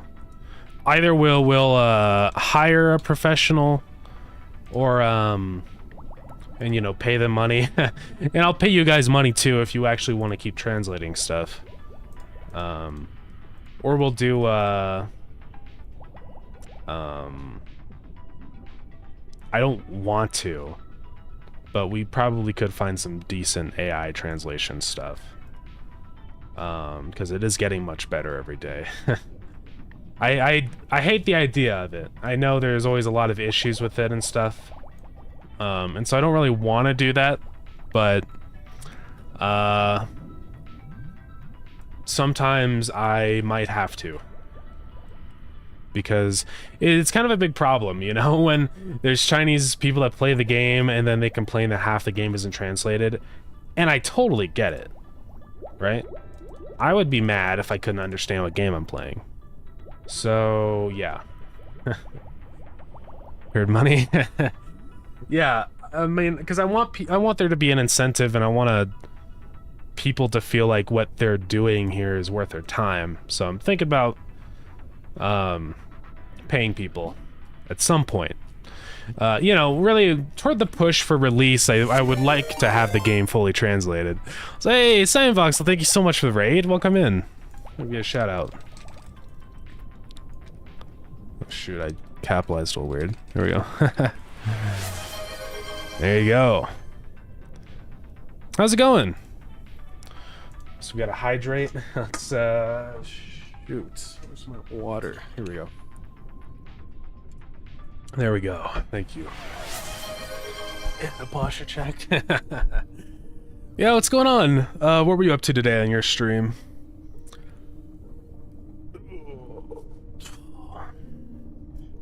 I'm good, nice. Yeah, we were just going over some translation stuff really quick, filling out some of the keys for the new update. But other than that, I've been working on this space elevator. So this is gonna be the way that we can transfer items between planets. So the sprite's all done and ready to go. Now it's just gonna be a matter of making the UI kind of work and all that stuff. So Fixing test regressions and yapping about UI, yeah. Yeah, about snacks and OSs. Nice. But yeah, I've been just working away at this new planet for Starground. This is Tyria. The whole idea and concept with this is that it's completely underwater. So for building stuff down here, there's some buildings that are waterproof and can deal with the pressures, hence this little tag on here that says waterproof. But most of the time, like for building things and processing things, they need to be inside where they're not going to get destroyed by the pressure. So that's where these little pressure walls come into play. Basically what you can do is build a region in here. Oops, well, I messed it up, but it'll be fine. You can build like a enclosed little room. What did I do? I totally screwed everything. Whatever, I can just go like that. Then plop down your pressure pump and pressurize it. So now you have this little safe zone in here, and you can put down like a purifier building, a crafter, you know, furnace, all the regular stuff. So yeah, it's been going good. Other than that, we've also added the uranium stuff. So there's a nuclear reactor in the game now, which is working pretty well. So yeah, it's been good. Just grinding out a couple new nice-to-haves and stuff. We also added in these ruins, just so that you can build a star launcher and you don't get stuck here. So I guess the lore is that there was now a ancient civilization here at one point, like an Atlantis type of thing, but they're all dead now. So yeah. Yeah, you can break these and like, I have the collisions where you can get stone bricks so that you can build the star launcher and you don't get stuck forever. So yeah. Yeah, it's going good. Yeah, I just gotta fill in all this stuff. This is gonna show a list of all the planets you can import or export to. It is not supposed to rain here. Please ignore that. I'm gonna fix that. Yeah, see, it rains on Viridian. We added in these little rain puddle particles for when it rains, and I like how it looks. It just adds more atmosphere, I think, to the rain.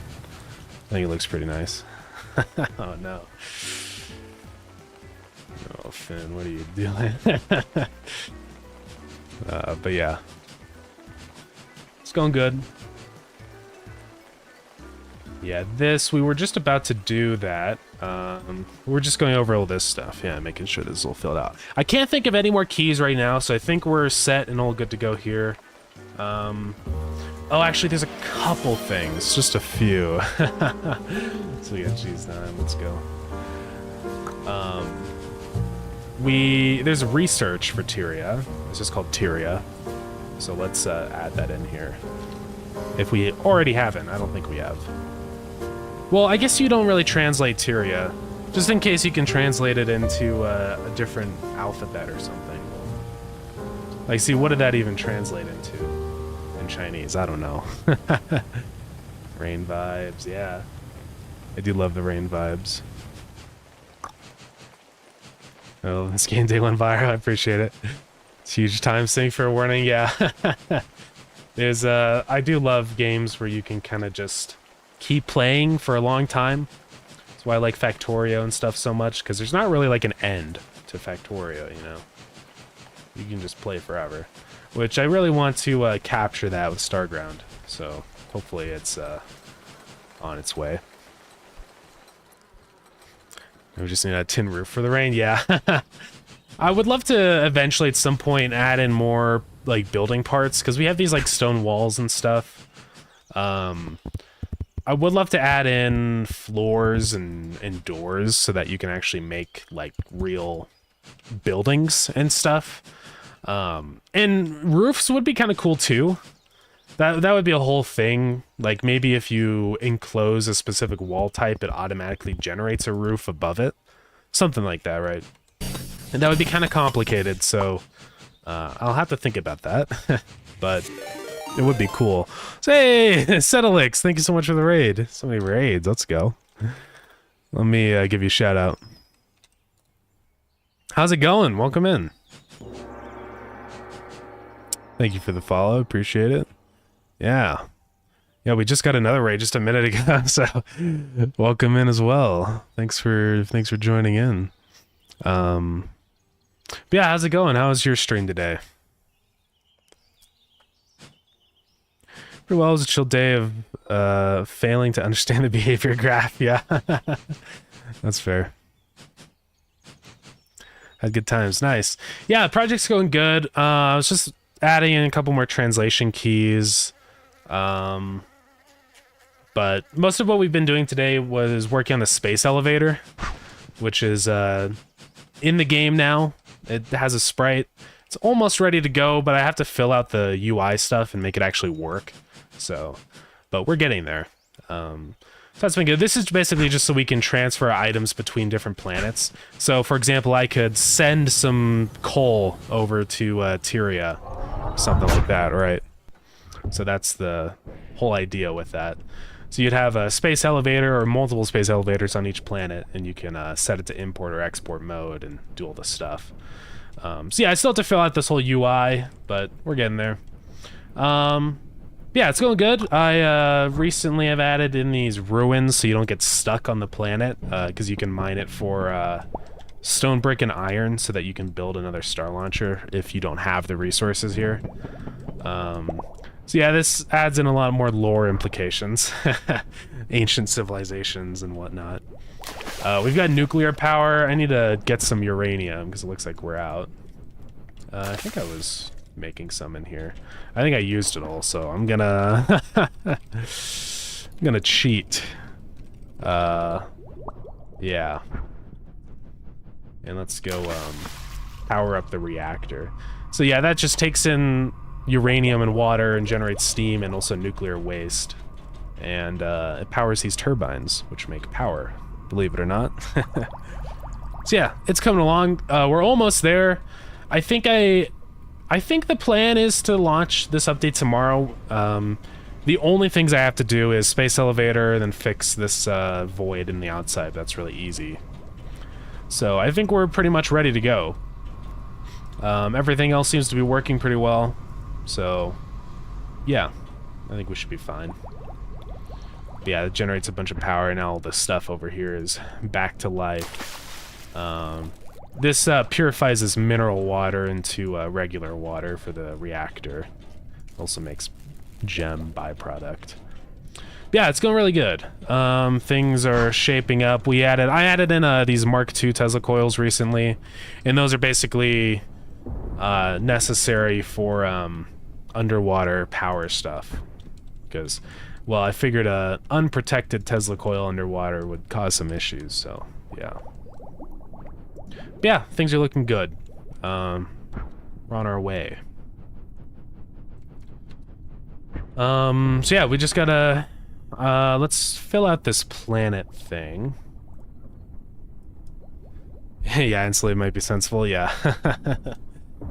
And, you know, they're also just nice to bring back to, I almost said Navi. Viridian also. Let me give myself some copper ingots. Because they do actually have a couple other benefits, too. So when we place them down here, you can see their range is way bigger than the regular Tesla coils, which is nice. Did I not pick up the copper ingot? I don't think I did.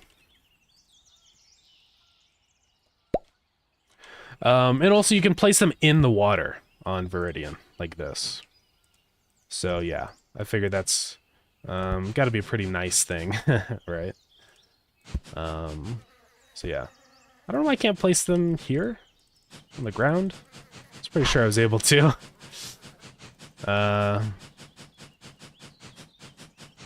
Not sure why. We'll have to, let's look at the buildings table. We're not out of items, are we? Is that what it is? No. Let's take a gander here. Buildings table. Might be because it's, let's see. Can place land and water should be true. Can place water is true. Then it should be fine. Must just be the code. I must have screwed something up. But it's fine. We'll fix that. Because, yeah. But yeah, it'll be very nice, very convenient to be able to bring these around in the water and stuff, especially if you want to have like the oil rigs out like deeper in the ocean. You can do that. So yeah. I just want stuff like that where like you can bring things back to Viridian to make Viridian better.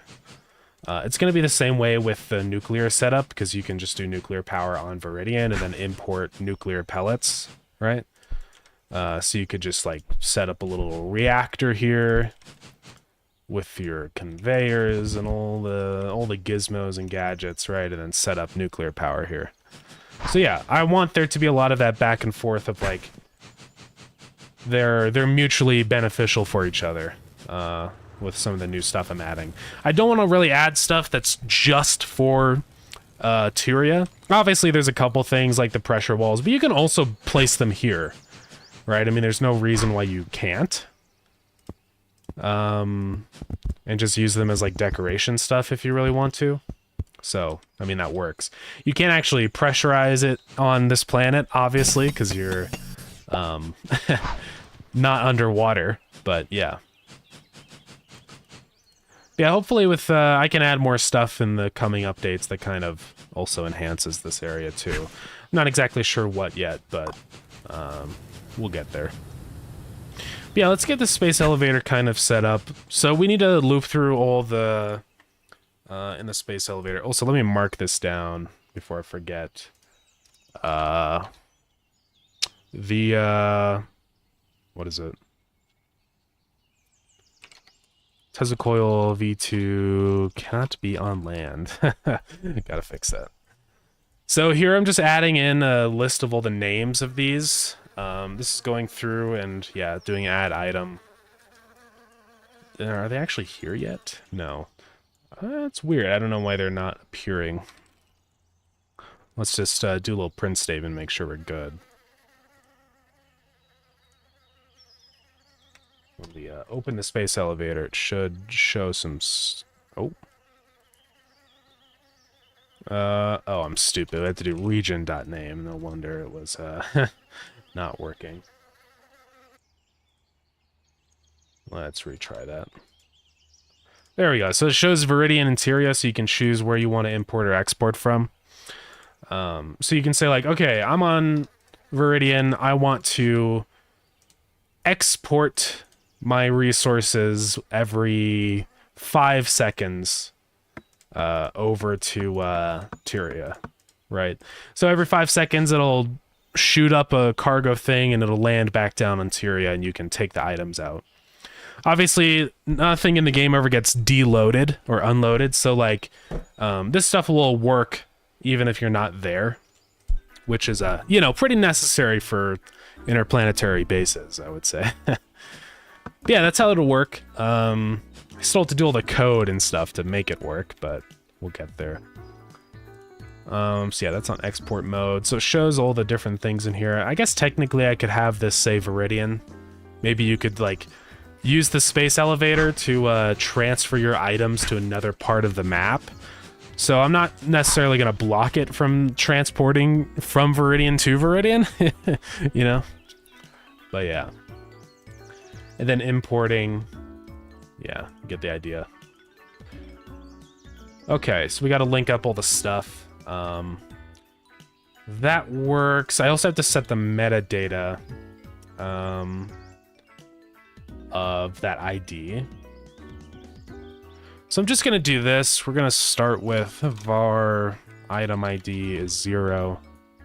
And then if we've added it after all that stuff, item ID plus equals 1. So we're going to do this at item ID, and then the metadata I want to be the region ID, which is I. Oh yeah, we have to specify that. So hopefully what we can do with that then is we can later say like, get that metadata. So that we actually know like what thing we're selecting is. So what we can do for that is on the option button, there's a signal for item selected. So we can go ahead and just say, connect it back to our script. So when item has been selected, we can say the inventory.getParent.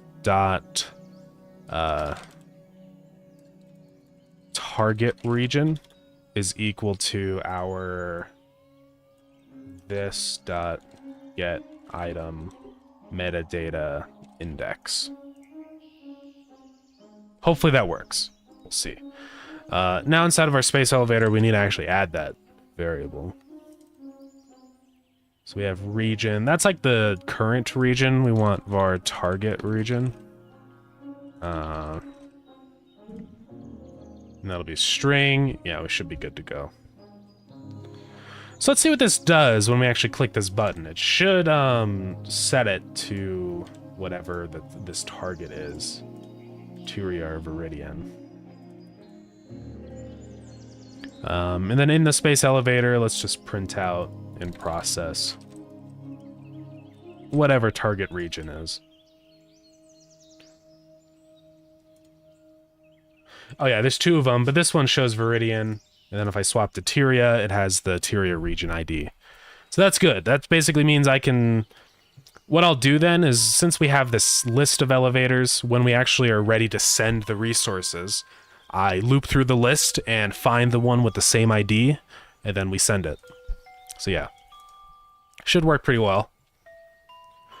I do have to make this automatically select something as a target region. So I'll just say the initial region is going to be Starground, region Viridian.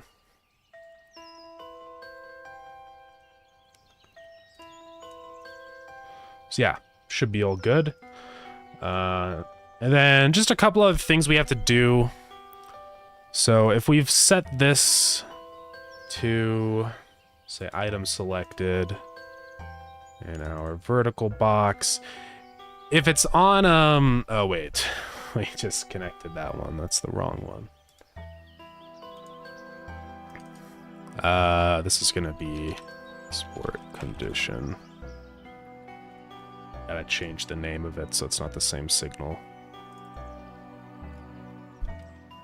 So we're gonna get the item. Let's see here. So this has two modes, as inventory full or every X seconds. So if index, we're gonna say if index is 0. We'll do this.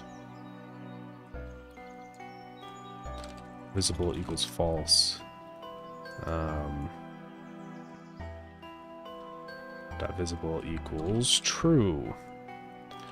So this is just gonna toggle our seconds thing from going invisible or not. Which doesn't seem to have worked at all.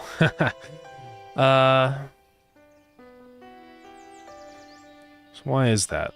We might have to restart the game, I think, after we've done a signal. So let's do that.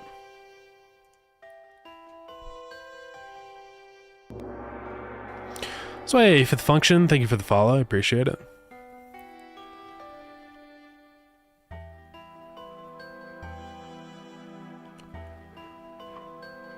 Okay, and then we'll set up 2 and actually try and get the item transferring working. Hopefully it's not too complicated. It is going to be a little, I don't know. We'll try.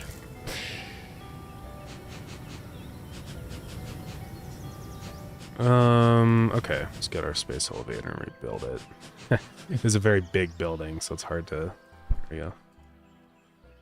Alright, so if it's on inventory full, it should be making that invisible. So, oh, there it goes. Okay.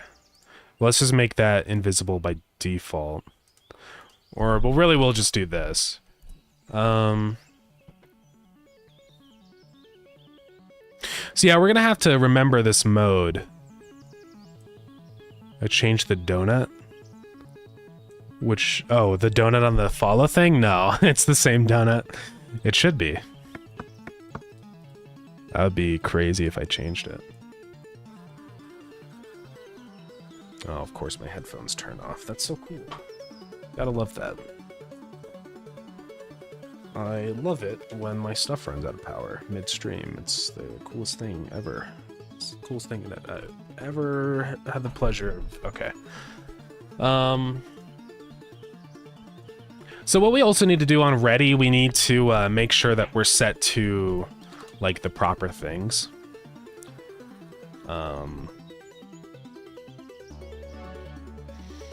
Yes, let's see here. Can we change ID to a string? It has to be a number, which kind of sucks. Well, let's just go through everything and try and figure it out. So time input will be equal to inventory.getParent.export timer. And I guess that'll have to be a string.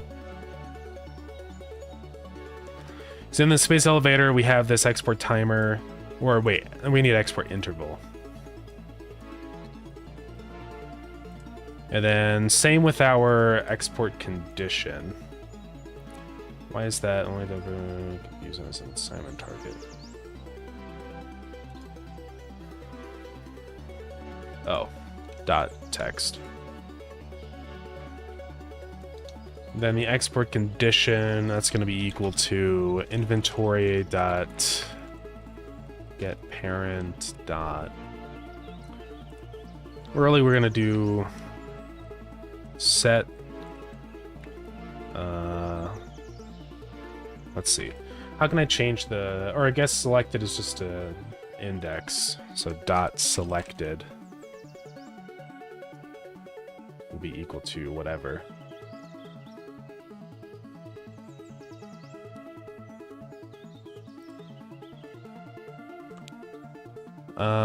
I guess in the space elevator we'll have like a last selected ID. I don't know, I'll have to figure this out.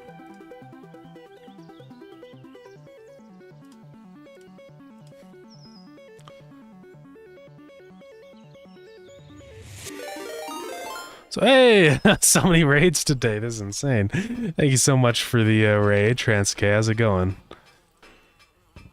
Let me give you a shout out. Welcome in, how's it going? What were you up to today on your stream?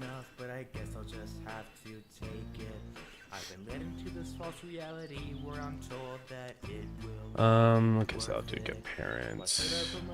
Yeah, I'll just check whatever it is and then set the selected based off of that. Okay. Yeah, welcome in. Find new friends among the dev sphere. Yeah, that's awesome. I'll give you a follow. Yeah, I hope you're doing good. Totally welcome to talk about what you did on today on stream or go get some food, whatever. So hey, thank you for the follow. I appreciate it. Yeah, welcome in. We are doing Starground stuff. This is my game I've been working on for a while. It's in early access on Steam right now. And we're currently working on the next big update. We're working on this space elevator. So this is so that you can transfer items between planets. This whole update's about this new planet, the Tyria planet. So this planet's completely underwater. That's the whole idea of this planet. So in order to like build machines and stuff inside, you actually have to keep these buildings pressurized, and you can do that by just doing using these pressure walls. I built it really bad, but get the idea. And then you can put down a pressure pump just like that. And now this is a pressurized region inside here. So hey, invading fish, thank you for the follow. So yeah, it's going pretty well. Just working away on stuff for this planet. And Ratsa, thank you for the follow. I appreciate it. Heckin' cool, yeah, thanks. Yeah, things are almost ready to go. We have these purifier buildings that can do a whole bunch of stuff. We have nuclear power set up on this planet, so you can get power and stuff like that going. So yeah, it's going good. I'm just, yeah, getting the space elevator stuff all ready to go, which is going to be a lot of work, but I think we'll be able to do it. It's just a matter of kind of getting these buttons to behave properly. and then syncing that with the actual building, and then once we have that kind of all set and ready to go, we can start working on the actual item transportation logic. So yeah, but we're almost there. Graphics me reminded me of Forager. Yeah, I totally get that. It's definitely Forager inspired for sure, just visually, and gameplay wise too, really. That's kind of one of the big reasons I started making this game in the first place, because I just wanted multiplayer Forager. And since Forager was never going to get multiplayer, you know, I was kind of disappointed by that, and I wanted to make a game with multiplayer. Multiplayer has been really difficult, but you know, it's been worth it though. I'm glad that I've done it. So Jacob, what's up? Where should you get burgers from tonight? I don't know. That's hard to say. I do like a good Wendy's burger. Burger King does have all those new ones. I don't know if you guys have that in Canada. They have the bourbon bacon and the pickle and all that stuff. You could try one of those. Or you could just get like you guys have A&W, right? I've heard some good things about A&W burgers. But yeah. Coming from Satisfactory, I definitely vibe with the space elevators. Yeah. Yeah, I think that's one of the reasons I decided to go that route. It was really either space elevator or rocket ship. But I kind of decided to go space elevator just because there's a lot of issues with having rockets. I guess my little diagram here, I had a couple ideas. It's terrible, but I had some ideas on what I wanted for the interplanetary logistics. We could have done like the Star Launcher. The Star Launcher is this, and this lets players like go between planets, so it's kind of like a personal transportation building. And so we could have done like a bigger version that's like a cargo thing, but there's just a lot of pros and cons though, because with these two, either a rocket ship or a Star Launcher, we would have to have like two types of buildings. We'd have to have one that can send things up and also one that can like take them. So I just didn't want to have to bloat the game with a bunch of buildings.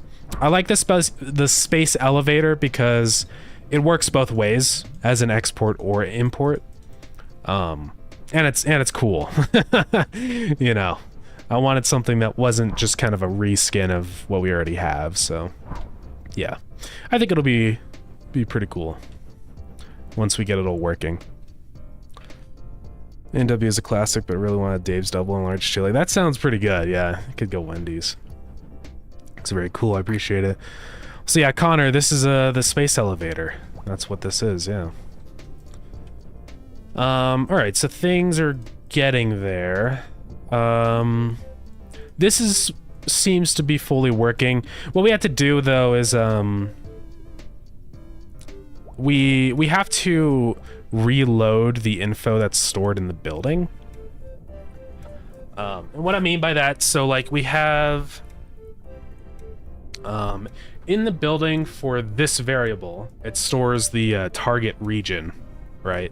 So we have to be able to when we open up this UI, it has to load that info in this scene into the UI scene. So that's kind of what I'm working on right now. It's easy for some of these things, like that toggle button is super easy because it's just a Boolean. So we can just say like this dot, whatever the variable is. Disabled or button pressed. Button pressed will be equal to inventory.getParent dot export. But not export. Yeah. So now if we turn it off and we reopen, it's off. If we turn it on and then reopen, didn't work. Oh, it's because we don't actually set it when we change the button. That's the problem. It's okay. What we can do on this check button is set a signal for toggled. Connect it to here. And then when we actually toggle it, we're going to say inventory.getParent dot export is equal to toggled on. And I'm probably going to change that over to import, just because with the toggle, that's how it'll be set up. Now, unfortunately, that means I have to close the game and reopen it, but that's okay. So export will now be import. So yeah, we can have it on import, I guess, by default. Nah, well, yeah, let's have it on export because I don't want resources to immediately start funneling in from here, right? So, get really nervous translating the modding disclaimer. I felt like a lawyer. Nah, you don't have to worry about it. I mean, it's hopefully people. It's not like a legal thing. It's basically just saying, you know, if someone makes a virus, I'm not responsible for their virus. It's not my fault, you know. But hopefully I can prevent those cases, though, with the automated checks we have now. Gotta stop not watching these streams for a week, because I'm gonna be in a straitjacket at this point with these insane builds. Yeah, I appreciate it. Yeah, there's a lot of stuff I've been grinding away at. And it's just the beginning. We still have many more updates to come. We have an adventuring update. The next update's probably going to be all about farming. Not all about farming, but that's going to be the focus. I want to do animals that you can ranch and stuff, and I just want to add in more cooking and more food and just more enrich the farming aspect a little bit. Turn this into Stardew Valley over here. But yeah. Okay, let's check this and make sure we're good now. Okay. Import is not a variable, apparently. What? Okay, it didn't save as import, I guess. I don't know what happened. We have to relaunch the game again. Make sure it's saved as import. Okay. Yeah, it's a big building. Animals would be cool. Fish animals. Oh, yeah, definitely. I think, like, aquariums on Tyria would be pretty cool. That'd be a fun thing to do. Yeah, I just felt like that would be a really good thing. Like, I always enjoy in mod packs and stuff like that for Minecraft, where it's the cooking has this whole expansive tree of recipes you can do and stuff, and I want more of that in Starground. Because it's a really good just kind of pastime. Just a fun little side thing you can do while your factory does all its stuff. I just want more of that. More things you can do kind of while you wait and stuff. Okay, let's try this. So import is on. It still doesn't work. Oh, it's because I have it set to that. Let's try that.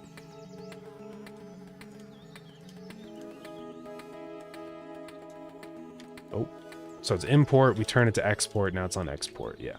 So it's saving that data. It should. So what else? It's saving the number, so we can set that to like. Or actually, it's not yet. We have to set that up. So on our time input, whenever text has been changed, I'm let's see. We're gonna go ahead and set this in vertical box, and we're gonna say inventory.get parent. Oops, parnet. Dot export interval is int new text, or really we're casting as a float. Okay. Now we do have to check if the new text is a valid string, so we have to say if new text dot is number or whatever it is valid float. Just so that we don't accidentally set our number to something that isn't a number.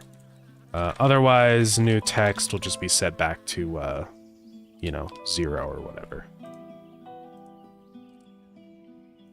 A string of 0.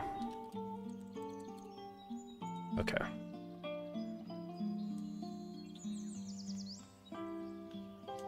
Actually, I'll just do this. So if it's not a valid float, we'll set it to that. And then we'll do that. Just that it actually updates. So now that value should become whatever we put in here. So I can put like 1 second, you know? And then if we go in here, it shows 1. I could set it to 57, and now it's 57 seconds. So yeah, that works. Need to get to bed. Expecting package delivery sometime tomorrow. Need to be up and about for it. Yeah. Take care and good night. Well, yeah. Thank you so much for coming out on the raid. I really appreciate it, and have a good rest of your night. A giant Amazon delivery system. Basically, yeah. It's like a big, yeah. And maybe in space there's some rockets or something. I don't really know what's going on up there, but there's some way that they get between each other. I haven't done the tutorials and logs. Oh man. Don't worry about the logs. It's really more extra. You know, you can do this on a different day. Don't feel like you have to do this all today, MBG, really. It's not a big, massive rush or anything. We're gonna do another update like right after that we can update with all the new keys, so I wouldn't stress yourself out over it. Alright, so that's looking good. This thing doesn't work, but that works and that works. We need to figure out this condition stuff.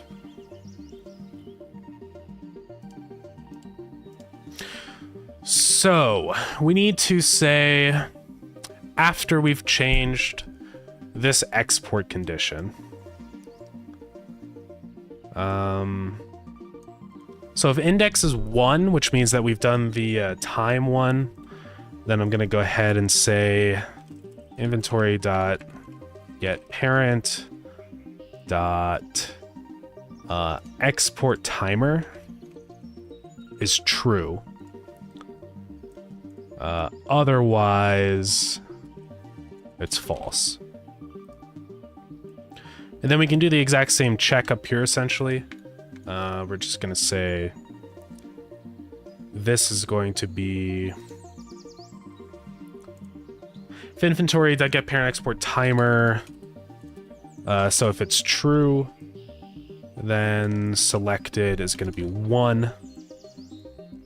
Otherwise, selected will be 0, and our time input.visible will be false. That should be the setup. So let's try that. So we can set this to every X seconds, and it should stay on that, yes. And then if we set it back to inventory full, then we're good. Okay, epic. So that's set up. We're almost there. We just, the only other button in here that we have to sync is this one, the planet ID and stuff, which is a little more complicated. Unfortunately, we'll have to figure that out. That's right, I have to finish it. You don't have to. Don't worry about it. You can do it tomorrow. I probably won't immediately put the update up tomorrow. Like, you'll have some time, so don't worry about it.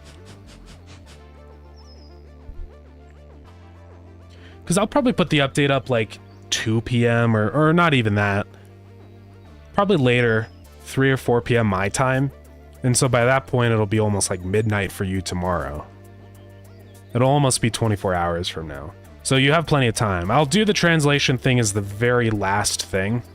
So, you know, if you got to get some sleep, don't stress yourself out. You're totally welcome to go do that. So how am I going to sync this? This is complicated. So we have to figure that out. So what we do when we press that is we say the target region now becomes the index, the metadata. And so that totally works. What we have to do though now is we have to do a for loop. So for I in this check button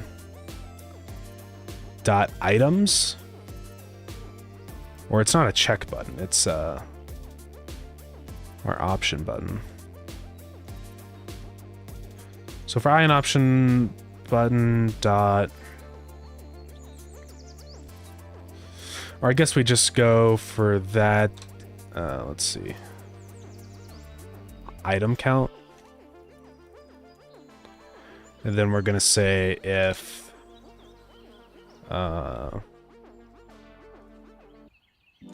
that dot get item. See, it's complicated.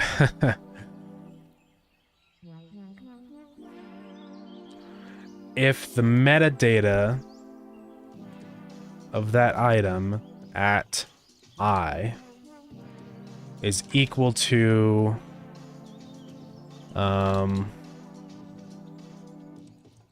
temp ID is going to be our inventory dot get parent dot. Yeah, man. Just like getting to your prime in Lua, nice. It's always great when you finally kind of get a programming language, you know? You start to remember all the functions and stuff that you can do. It's very nice. I do enjoy that point. I feel like I've definitely kind of hit that with Godot now, where I'm just like, I know what to do. I don't have to like think about things too hard anymore for programming, which is really nice. Sleep time, yeah, my brain is still screaming me to finish. Yeah. 2 p.m. your time would be like 5 p.m. yours, yeah. Yeah, what's the issue, MBG?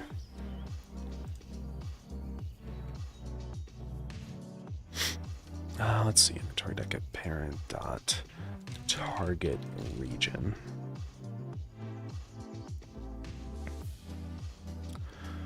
Yeah, we get the hang of it. Learning the rest isn't stressful, and like the first time learning it. Yeah, exactly. And what's even better is that like you can also branch out to other languages way easier. Like if you know Lua very well, it's not that hard to go learn Python and stuff like that, right? So it's very nice. Furnace oven are both translated into the same word. Where is that at?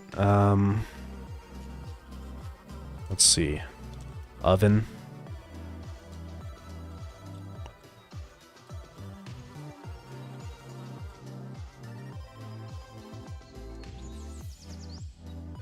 Okay, here's oven.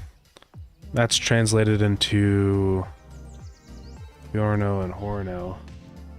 And then furnace is... yeah. If that's an issue, what you can, like... because I understand there's probably things like that that don't really have two different words.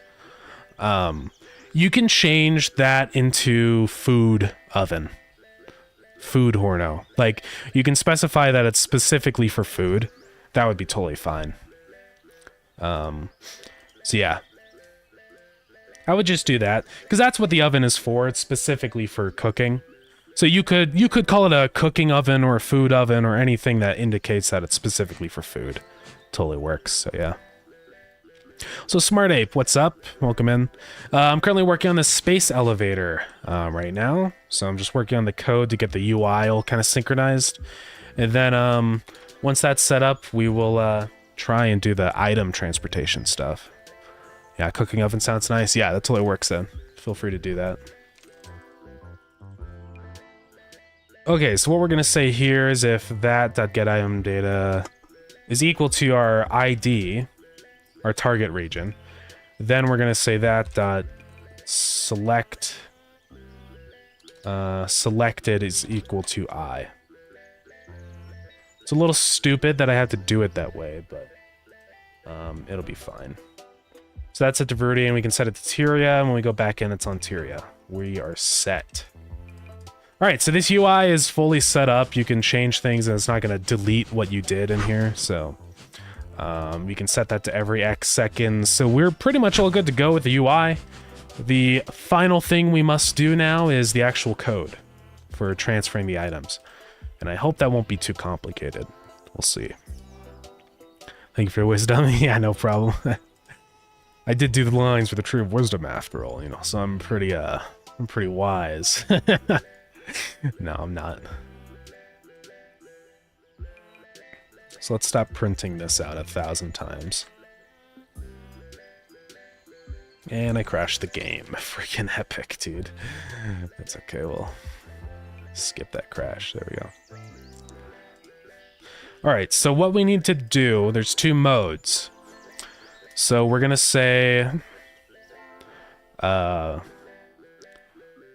so if not export timer, that means send when inventory is full. Otherwise, if current export time is less than or equal to 0, then we're gonna say, you know, send when timer is up. So yeah, we've got these two different modes.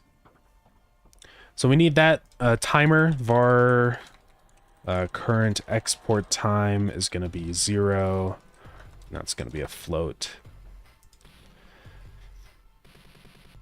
So I'm also going to go back into the UI, and when we actually change the time, I'm going to set the current export time to that as well. So that's going to be in here. So we're going to say set export interval, and that current export time is equal to that also.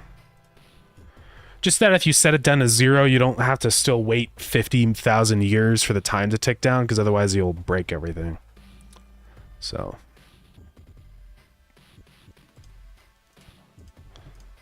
Alright.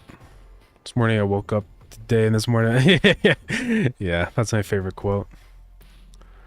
Been doing some Spanish lately. Donde está el dinero? Where's the money? It's all tied up in my assets, totally. No, it's in my bank account. I don't use cash anymore. That is pretty good, yeah. I hope I translated that right. I'm pretty sure that means where's my money. I know a little bit of Spanish. I'm not that good at it. I'm definitely not to a conversational level, you know? I just can't, like, process it fast enough in my head. I would love to be able to someday actually be able to speak Spanish. But... in my what? In my head, yeah.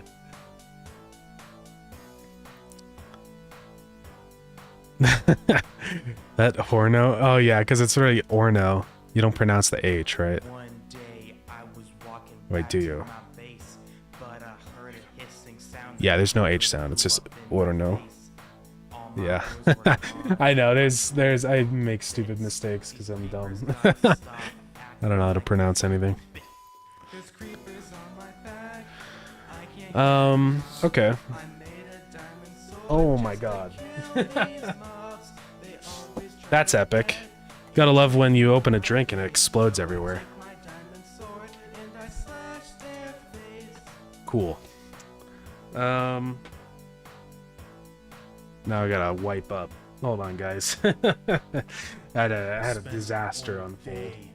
Working on my base, I added a little more living space. I don't know what I was thinking. The creepers came and blew up my house. I hate all Go have dinner, beer back. Sounds good. even more Have a good now. dinner. There's creepers Oh, on my everything's gonna back. smell like the I can't drink. get 'em off. I made Let's a open this diamond slowly. sword Let's just let it to kill vent the these gas. bugs. They always try to get And yeah, I do keep it in my assets. No, I don't. I don't have any assets. I don't have a house. I don't have anything. So, I don't have assets. My only asset is my computer, I think. Still learning too. I keep thinking De Niro means dinner. Yeah, right? I almost thought that initially. It ran through my head, but I'm like, wait, no, that's money. So the pressure storage interface, yeah, I can, I'll leave a note on the translation sheet. Part of a wall piece that can be a part of an underwater building. Acts kind of like a chest or an interface between the ocean and inside. There you go.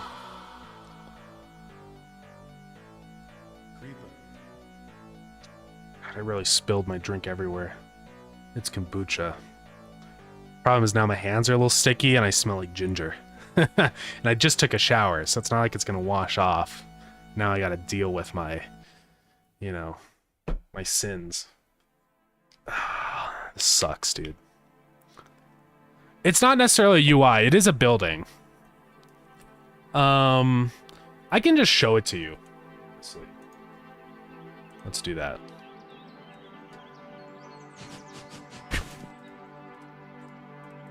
Or I could have just built it, whatever. Go here. So this is what it is. Yeah, feature reveal. So it is items can go in or out from it. It's just a I mean, that's what it is. It's an interface between the outside and the inside. And it's for transferring items between. So, because obviously it's, you know, you have to have some way of putting items in and out of these buildings while still keeping the inside pressurized. So it's like it's an interface between the two, a storage interface between the two. So hopefully that clears that up. Yeah, if you have any questions about that stuff, please let me know. I'm here on call for any translation questions. So yeah.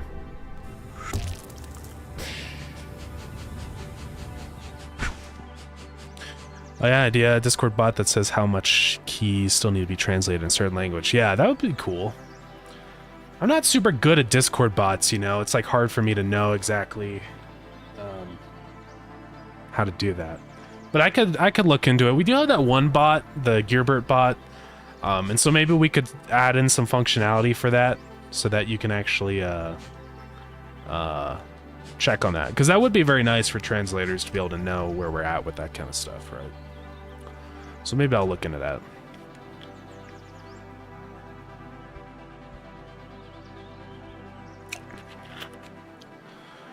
Okay. Let's keep grinding away at this. Spilled a bunch of liquid down here too.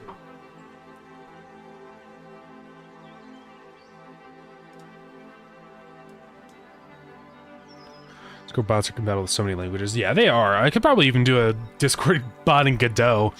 The thing I'm scared about, though, is like API requests and stuff. Actually trying to get the info from the Google Sheet, and like I don't know how to do that. You could probably, there's probably a Google API that you can use to actually get info off of sheets and stuff like this, but I don't know, right? But, you know, anyone's totally welcome to give it a shot if they want to. What's going on? This is going over to, should be up to you. There we go. 307.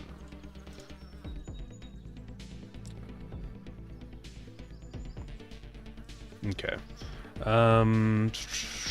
Tyria, it's probably going to be called the same thing in most languages. I would only translate it if you absolutely have to, but yeah. Still not sure about like translating it to Chinese, if that even makes sense, but can see myself going where.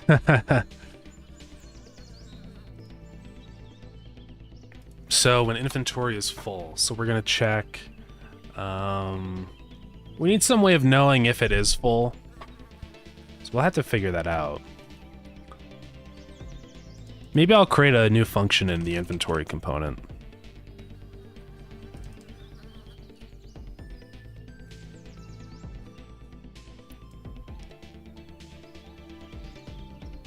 So let's do function is full.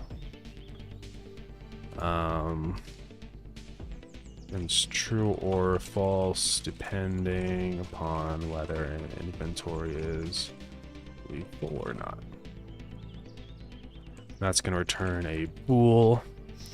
So we're going to loop through for I in range inventory data.size. So there's a really easy way to check if something's full. We're just going to say if inventory data I.amount is equal to or greater than equal to, we'll just do that just in case. Inventory data I.id, then we're going to do get item data. Global.get item data on that, then we can get the stack size, right? dot stack size.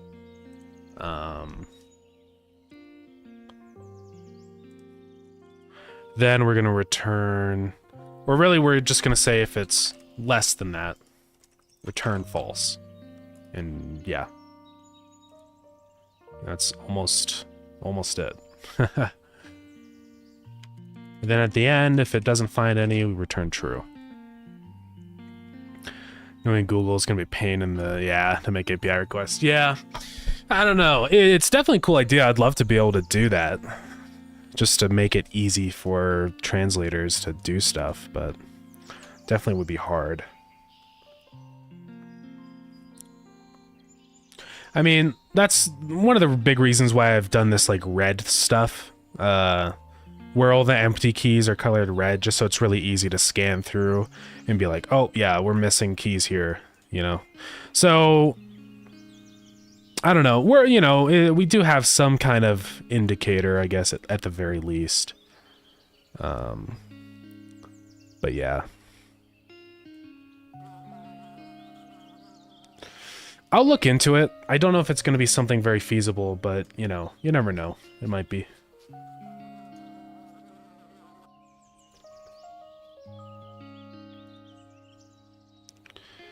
Okay. So this will return false if any of these are improper. The only other thing we have to check for, though, is the actual inventory, which actually that's a part of the inventory component, isn't it? Stack size multiplier. This is so easy then. Because we just say stack size times that. And we're done. So I should use this instead of freaking check item. Well, check item's more specific because it checks for cases where it looks like it's full, but only for a specific item. So I guess check item does have its place. But for something like this, this is pretty nice.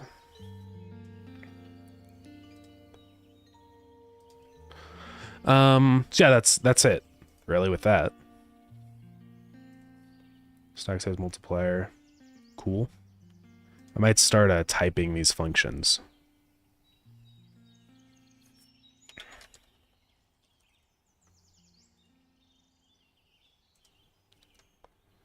See, like, get items table. I can't actually know what that is returning, but I mean, we know it's going to be a dictionary. I can confirm it in here. But what in here is it inventory.amount? That's probably what it is, because I can't statically type. That's fine. Can't always do it for everything. But soon we'll be able to do it on dictionaries, which will be awesome. All right, back to our space elevator. So now we can just say if inventory component dot is full, then we can send. Right, so we're going to have a function called send items, and we're going to do, we'll figure it out in there where we're going to send it to. So inventory component dot is full. Let's do building inventory. Yep.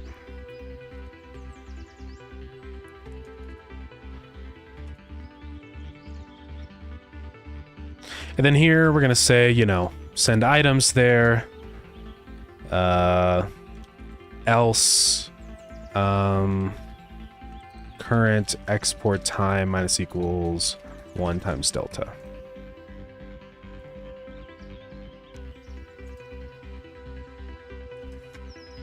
Alrighty. So we're almost there. We're starting to get there. We have this function now in the conditions set up. Also, we had to check on this. We'll only do any of this if not import. So make sure that's, you know, clarified. Seeing the sheet going all different names and translations, then a name comes along and everyone's just like, Tyria, yeah. It is kind of cool.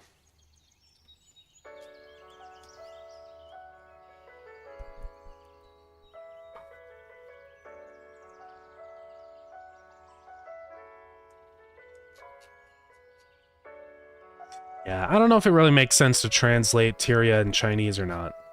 I mean, I know it has a translation, but I just don't know if it's right. I don't know what this means. And I never will. Which is the issue. It does mean Tyria. I mean, is Tyria a word?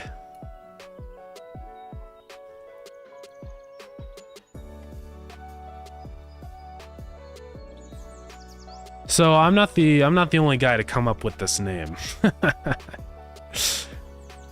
Tyria is a planet. No.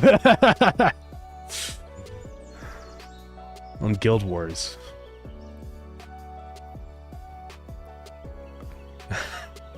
So I guess it's a planet on Guild Wars, whatever that is. But no, it says it's a continent. So that's wrong.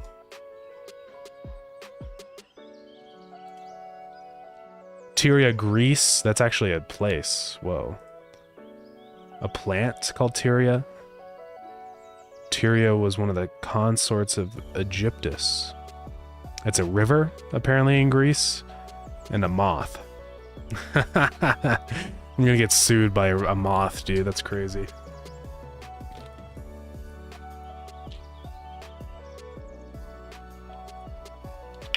Yeah. I think we'll be okay. I don't think Tyria is a very common name. Which is epic. We got our own little cool name. I'm just gonna fill this out for a couple other languages that I know, like it would just be Tyria. I guess it doesn't really matter. Well, yeah, it doesn't matter. Your name is Tyria? No. I hope there isn't a person named Tyria that I get sued by. Okay. So we can finally do this for I in. Also, you know what? Every time I play this song, it's epic. Don't get me wrong. I love Subways of Your Mind, but I keep getting copyright claimed because someone has a bogus copyright claim on it on YouTube, and we can't play it anymore. I know it's a very sad moment, but it's stupid. I can't do anything about it. Is this one also copyrighted? It might be. I don't know. The copyright stuff on YouTube is really stupid. It's just, it's because anyone can just go in and, you know, say, I'm the owner of the song. It's really annoying.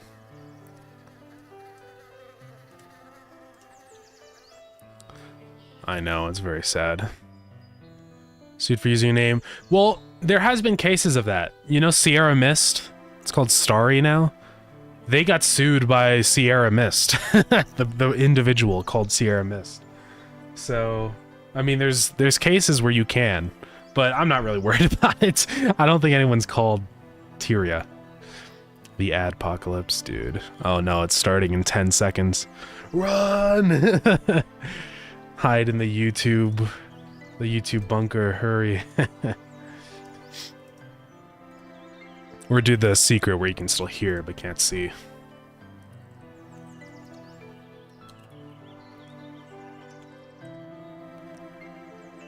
So if I.region is equal to target region, then we're gonna say if I dot see by Jeffrey Starground, I know. It's gonna be very sad. Welcome back, MBG. Yeah, ad start in 1 second. I do apologize, everybody. Or pay, that's true. For Fex to sue, yeah. Nah, I don't think they care. But it's really dumb that, like, it's just random individual people on YouTube that say, I own the most mysterious song, and now I'm gonna copyright claim you. It's really stupid. So that's gonna check if it's the target region.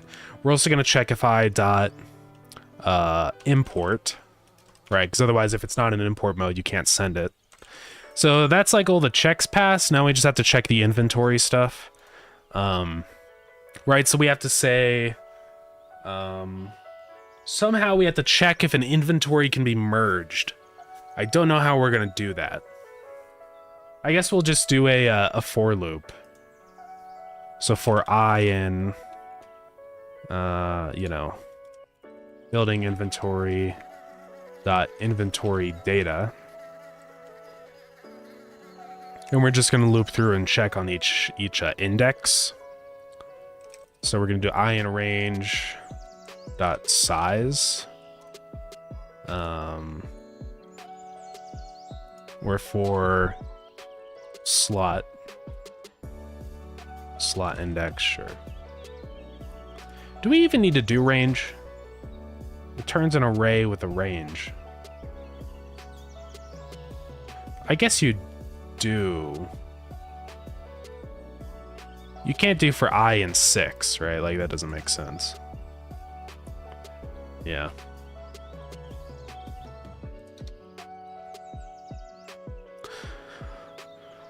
Michael's middle name Starground. What does this mean for the future of gaming? That would be insane if someone named their child Starground as an homage to the game. My name is Starground. I was born in 2025. No, don't do it. What if something bad happens with Starground, you know? That's the thing. Yeah, yeah. First name Star, last name Ground. That's possible. Starground. That could happen. And it, like, wouldn't even be on purpose.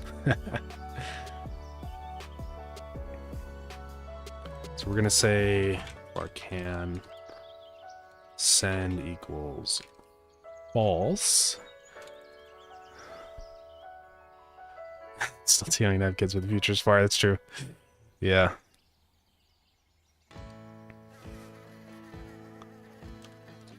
So can send will be false, or it'll be true, and then if we find we can't do it, then we'll cancel it. So we're going through we're looping through the inventory data, and we're gonna say, really we need to loop through the target. So for I in range, I.building data inventory data.size. If I.building inventory dot check item.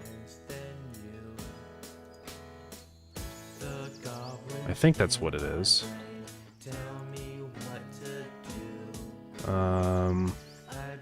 Let's add item. Yeah, it's check item.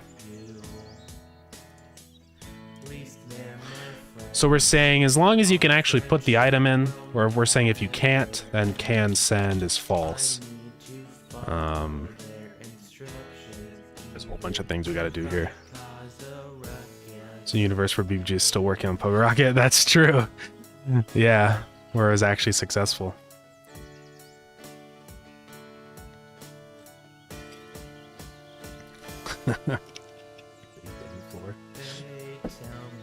Really, something called Stargrounding. Yeah, I saw that. It's like a soldering technique. It's PCB Stargrounding. I was like, who? But I mean, it's a completely different thing. I mean, I don't even know what it is.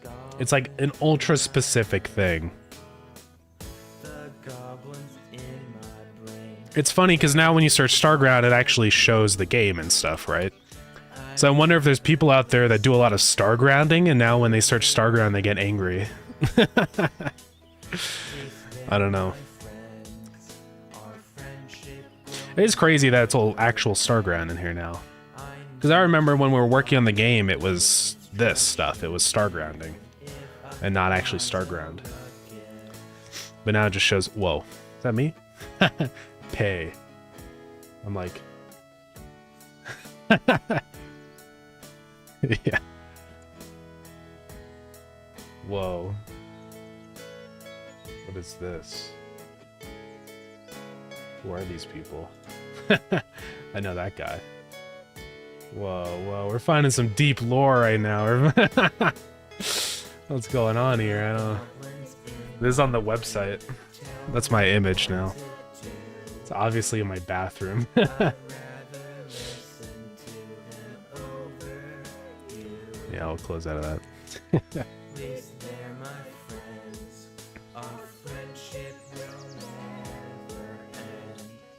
Man. I don't want to do a lesson, Duolingo. I got notification second turn 12 into a lesson. Yeah. You better hurry. Duolingo knows where you live. Starground is not a game here, right? Stargrounding sounds like a practice middle-aged white women do. They put crystals in formation. That does sound like a white woman moment, yeah. Oh man.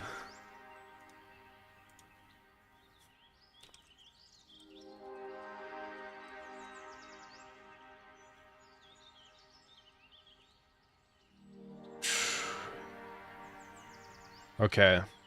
So this is really complicated.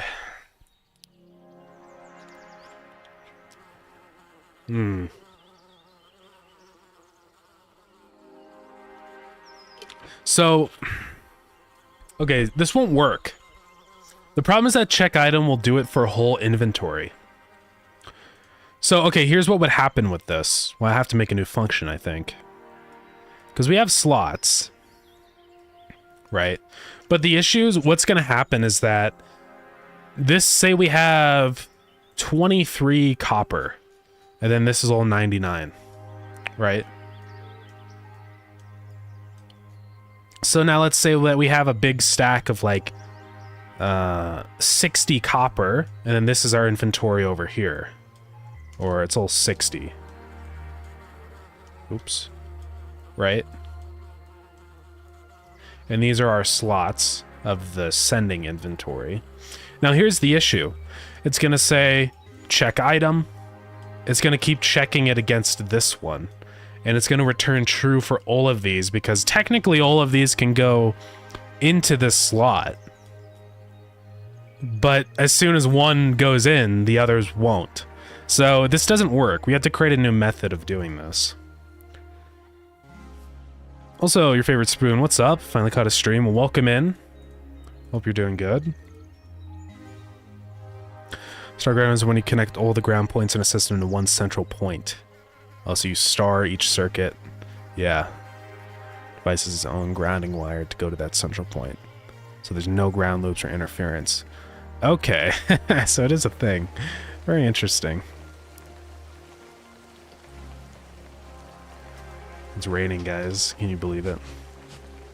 Would be awesome if there's rain like on the buildings, but that's a whole thing. I'm not doing that.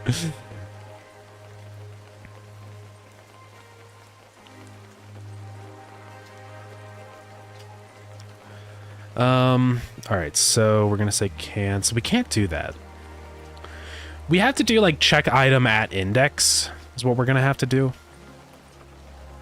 We just need a whole new method for this.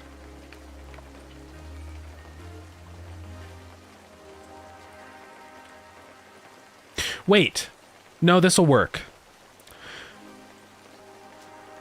Wait, no. I was gonna say because it would keep checking immediately after, but no, it doesn't work. All right, here's what we're gonna do. It's gonna be stupid, okay, but it might work. Hydrate, no freaking way.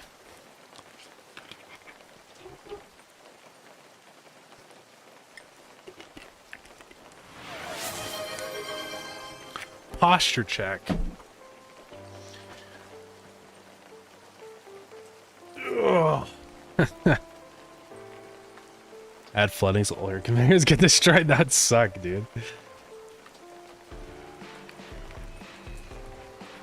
Giant factory base full. No, remember how you place them. Oh my god. Yeah, that would be so bad.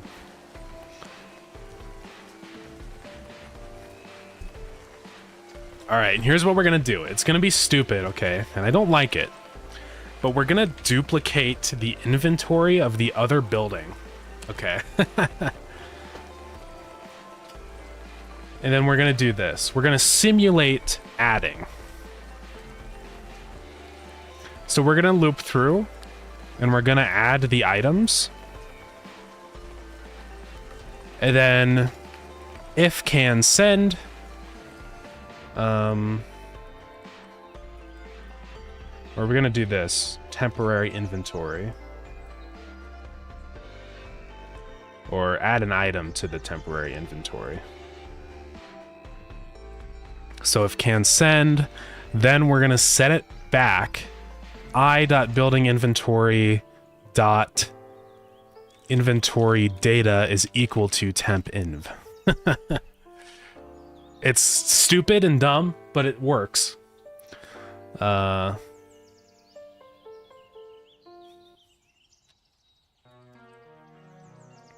yeah. Also, we're not going to do that anymore. We're going to say temp inv dot size. Yeah. All right. It's wild. So technically, we should be ready to go. This should be able to add items. This is going to be a big moment right here, okay? So I'm going to add another space elevator here. And we're going to set this one to import. And then this was going to go to Viridia when the inventory is full. Oh. Is full. Dot amount doesn't work. Oh, right. We have to say if I is not equal to null. Right.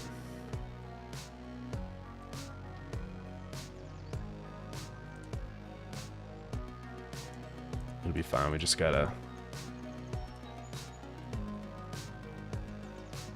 There we go. Oh, no. Oh, what am I saying? That's a number. Okay. Non-existent function add item in an array. Oh, shoot, because it's a whole component. That's tricky.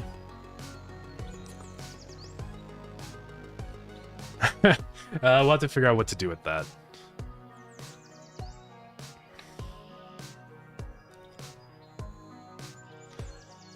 Space Market Docs reading for Sleepy Boot Boy games. Dude, that'd be epic.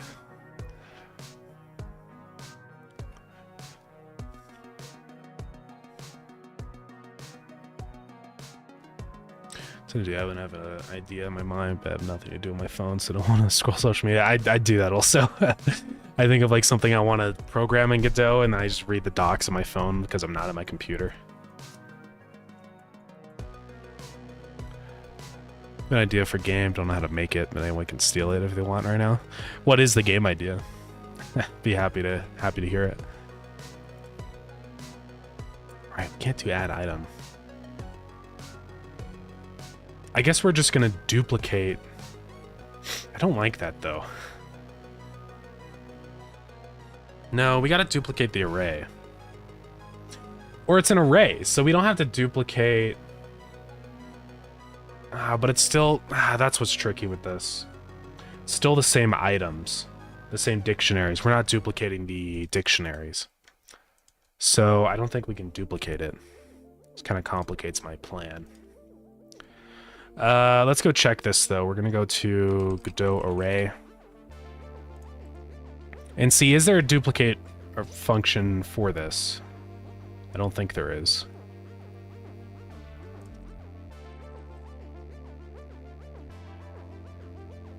Yeah, arrays are passed as reference. Okay. Oh yeah, we can set deep to true. Yeah. All nested arrays and dictionaries are duplicated. So we'll set that to true deep copy.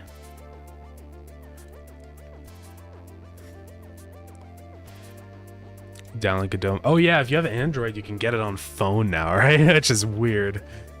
Yeah.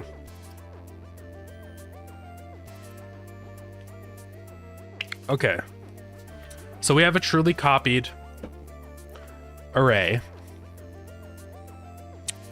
I'll just add another function to inventory components that lets you pass in a custom array for this, I think. So we'll do this. I will go ahead and save this. So add item, then add item custom, or add item array. Add item custom array, I guess. And so now we're going to pass an item and then also item item array. And then when we do add item, we're just going to say add item custom array item and inventory data. So now we're going to change a list. Instead of inventory data in here, we're going to use I wish it would let me do a selection. Change it over to item array.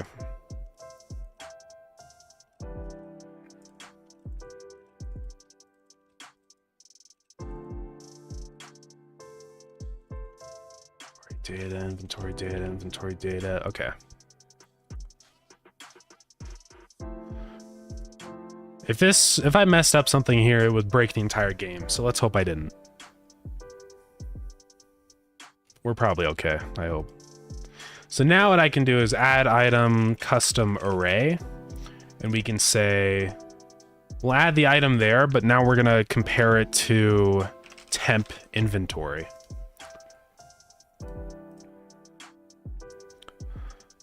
Okay. There's a web version of Godot? Man, that's wild. Yeah. Just gonna end stream and act like he's gonna sleep on his phone in bed, working on Starground on the phone. Well, no, when I end stream, I always work on Starground immediately after more, pretty much. Well, usually I eat dinner and then I work on Starground more after. So you're like an invisible player and the game revolves around lights that are orthographic or perspective, if you want to make it hard, yeah.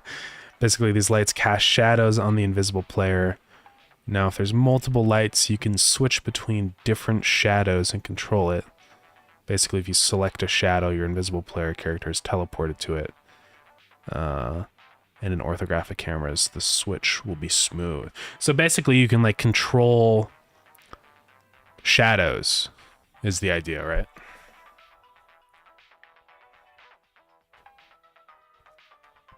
Example, you're at a height. Then there's a light above you, then you select that shadow below you and you're just on the ground instantly without needing to fall down. Interesting. So you can like teleport in the shadows. So you have to like move between shadows. Yeah. It's interesting. What is this on the latest? Oh my god. No. No. I don't like that it's a web browser. That's weird. Remove and switching between shadows. Okay, that's a cool idea. Kind of reminds me of that one game that came out, which didn't do very well, unfortunately. It's a game where you're like a shadow guy and you have to jump between shadows. So it'd be kind of like that in a way. It's totally functional. Yeah, that's weird to me, dude. I don't know about that. Man.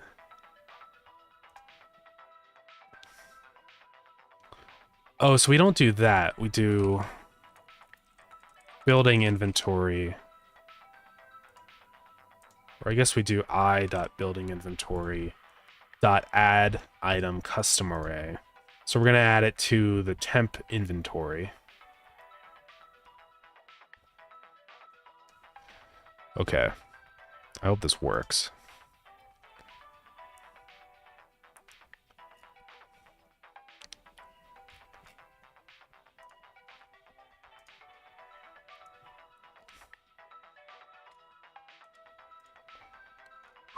All right.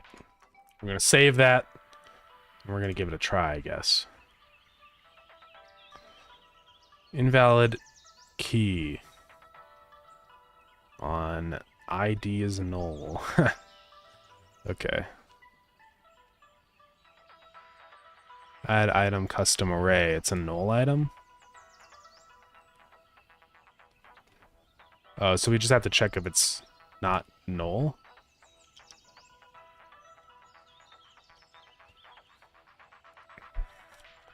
So we're looping through that. We're going to be checking that, though. So we're going to say if building inventory building slot index is not equal to null, then we're going to do it. Is that the issue?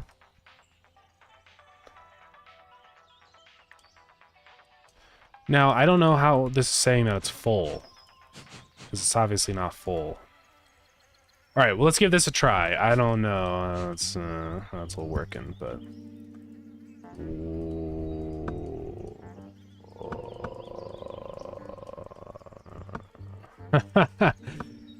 I broke the game. I broke the game. I broke the game. Oh, no.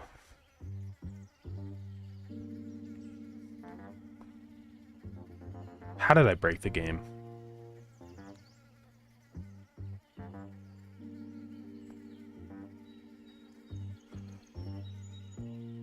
Shoot. All right. We gotta fix this.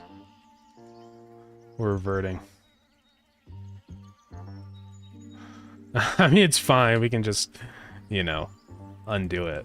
But that's scary, dude. I don't like that.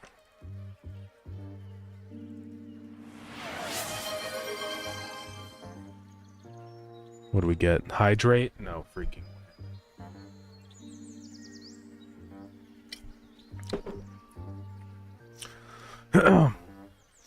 I know that's why we use Git. It's okay. It's not a big deal. I mean, I fixed it already. Yeah, we're back to normal.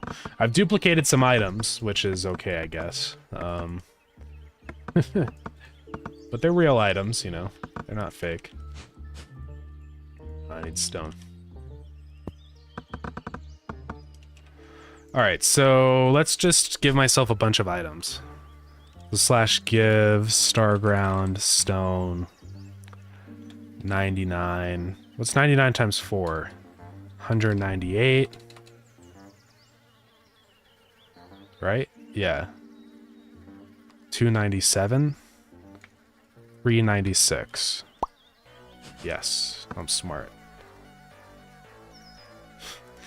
So stack size was not gotten. Oh, because I did lowercase. My bad. Add custom array doesn't exist anymore. So we're gonna temporarily disable all that stuff. Yeah, we're gonna have to figure out a different method to do that stuff. Alright, so we got the items in there. It's on export mode. Technically, it should be ready to export.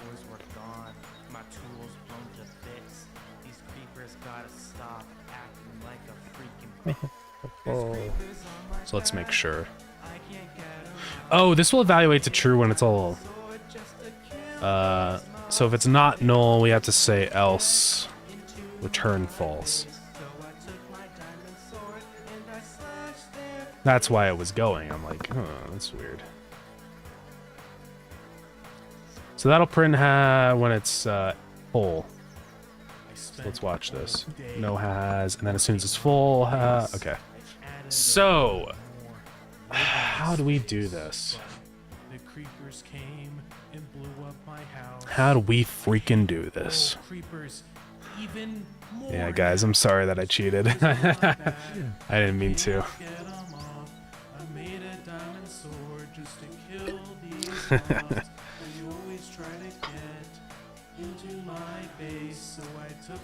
I've gotten some CPU upgrades to my calculator in here so I can calculate numbers faster. It's pretty crazy.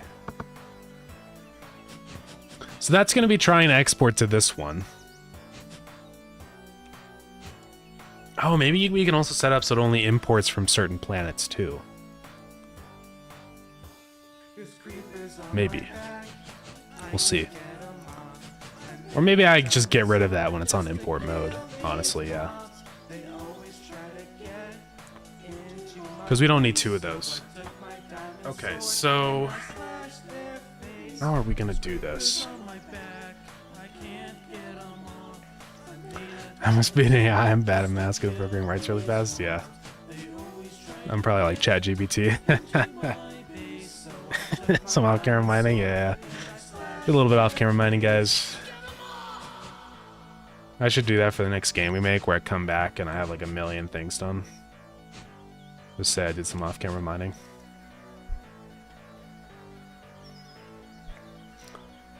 Idiocracy, yeah. Oh, man. So wait, how do we do this? So, it's complicated to transfer a whole inventory, you know? It's not that easy. Now, of course, it's easy if we just did this. If we did for slot index and range inventory data dot size, and then we check all this stuff, right?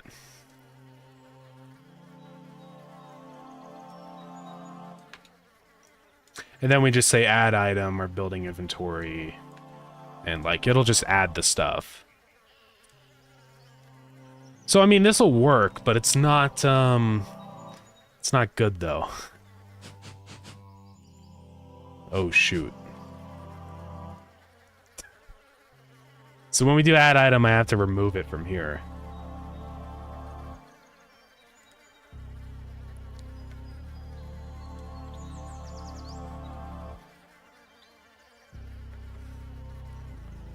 I guess it'll just try and add it, you know?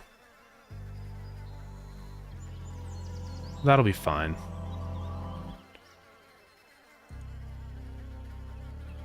So instead of this, we're gonna say dot check item.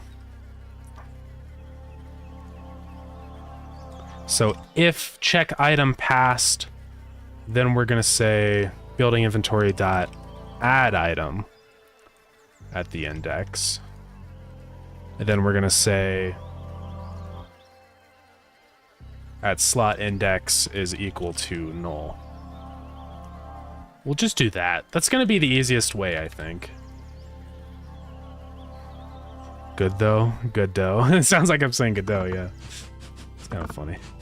Alright, so it should export these when it's full. Yeah, see, it just filled up and now it's in here. So, okay, it does work. Basically, this will just, it's gonna transfer what it can, and then if it can't transfer, we're fine. So, it'll work.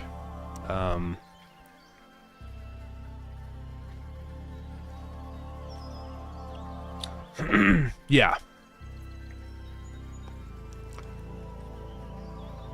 All right. So it's working. Let's try with a more difficult target.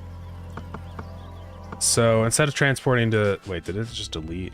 Or are we already good? Yeah, we're fine. Now we're going to transport to Tyria. So let's break this space elevator. So that's going to go to Tyria. Let's go ahead and go to Tyria. And we're going to place down a space elevator on Tyria. I don't have iron.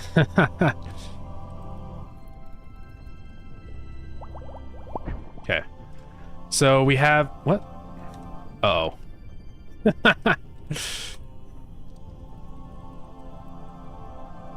we go. So we have one iron ingot. Let's build this thing. Oh, it's already on import. So we have the items. It worked. Import should not be that by default. On the space elevator, it should be import is false. I want to watch this again and break this and just make sure we're all good here. So we'll set it to... Oh, I didn't get my iron back, right. Oops, /starground/ give Starground iron ingot 99. So it'll be on export. Does all that stuff. I need to get rid of that stuff when we're on import mode, right? But yeah. So inventory full. That's on export. So if we go back to Tyria. Oops. Viridian, I mean. And then let's go load up our space elevator with the items. So it's on export mode to Tyria. And basically, as soon as we change this to import, the item should show up. So let's set it to import, and the items are here. And let's go back to Viridian and make sure that the items are gone.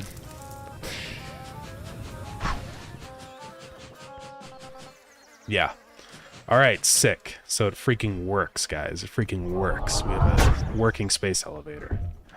So we're almost there. There's only a couple more things to do.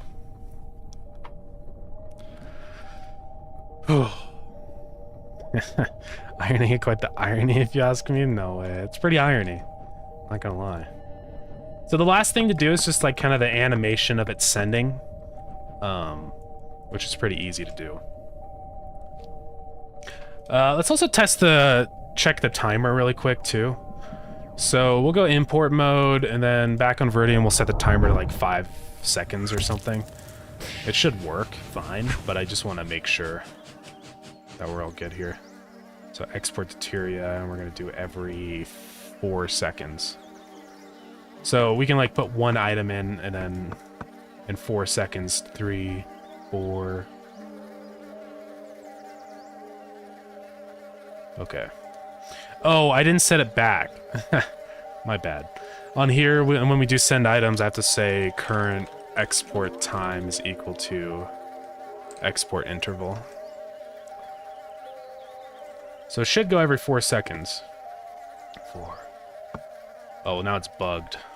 Here, let's just set it to 5. 2, 1. Oh. 5. 2, 1. Yeah, 5, 4, 3, 2, 1. Okay, we're good. And then I'll just set that to every 1 second. So we can test it. Yeah, look at that. Look at that. Look at it go. Look at it go. Look at it go.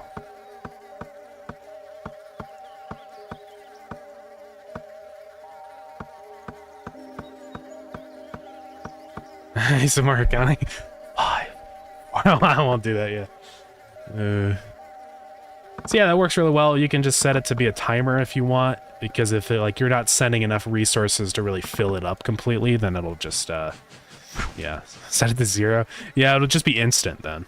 It'll just be as soon as you put an item in, it'll send it. We have to go clear out our space elevator on the... Yeah, we're going to be setting that up right now. I'm just making sure the code works, and now we're going to link it all to the animation playing. God dang it, I don't have any items. I don't have any items. Let's do give Starground stone 99, give Starground wood 99. Okay. So that'll take our items out. So look, it's going to start filling up as soon as this item is empty. Because it basically will only send items if the entire inventory is empty. Or like it can send all of the items in one go. So we'll just sit here and wait, and it should at some point send in a new batch of items.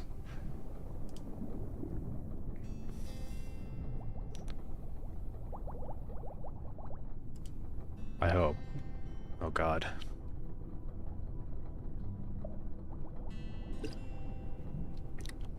It will, trust.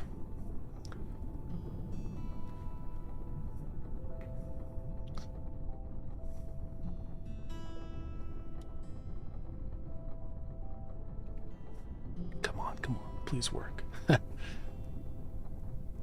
No. What happened? Let's go to Viridian and check.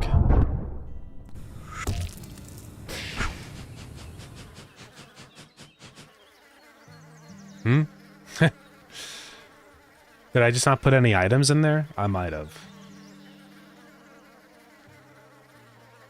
That's probably what I did. Or maybe it just already exported them. Yeah, see, it exports instantly, and we have to change that. Let's go back to Tyria. I'm probably not going to limit it. Oh, it probably did. Yeah, see, we have more than a stack. I think it did transfer the items. It just happened so quick I didn't even see it. The full inventory condition is basically just saying only send items if the entire inventory in the space elevator is full. So it's like instead of constantly sending up just a few resources, it like waits until it has enough and then it does one big blast up. So yeah, so we probably don't want to limit them because there's a lot of valid cases where you want to send and receive. So I don't want to limit it to just one because, you know, I want to be able to send uranium and also receive iron and stuff. So I think it's fine to have multiple space elevators. I know it's a little quirky having like 2 on the same planet, but I think just gameplay wise it's going to be the best method, the best way to do it. So, and I feel like this space elevator might need some kind of fuel source or something. Like maybe it needs like you know, uranium or something that you actually can blast up. Yeah, we added uranium. Finally. Is uranium ore, uranium pellets, and there's also, oh, excuse me, also uranium reactors.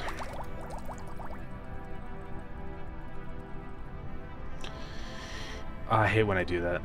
I have to... Uranium pellet 99.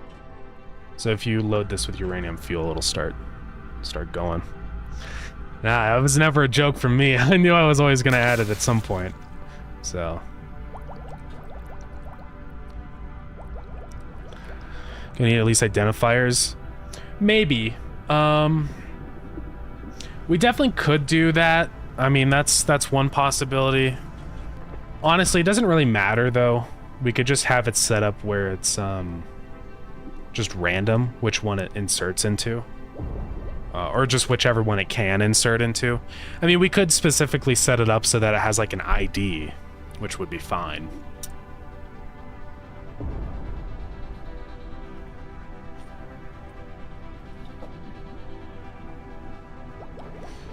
You see if it duplicates stuff? I don't think it does. So, okay, we have an empty inventory chest in here. Let's go back to Viridian. And we'll put in a specific quantity of resources. So we'll do exactly 10 stone, exactly 1 NAI, and 5 wood, and 2 uranium ore. So it should all be on Tyria right now. We added the Starground guy mimics. I would like to add them at some point. It's just a matter of getting the time to actually do it. Yep, everything's in here. Cool. It's really hard to balance all the things I want to add, you know, with the game. I mean, even just this one update has been a lot of work. So I'll try at some point, Connor. I would love to, but it's hard. Yeah, when there's 2 imports right now, it'll just do whichever one is first in the list, but I would like to set it so... I mean, we could do like a naming thing.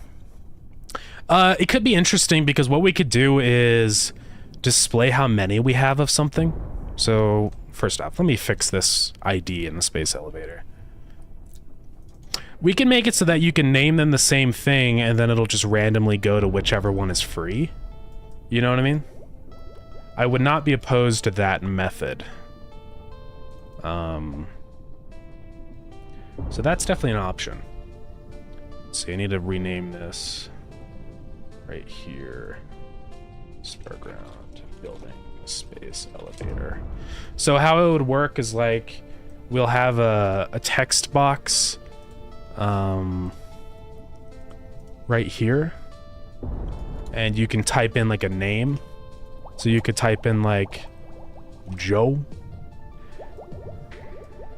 you know, and then if you export from one with that name, it'll go to whatever has the same name, like that.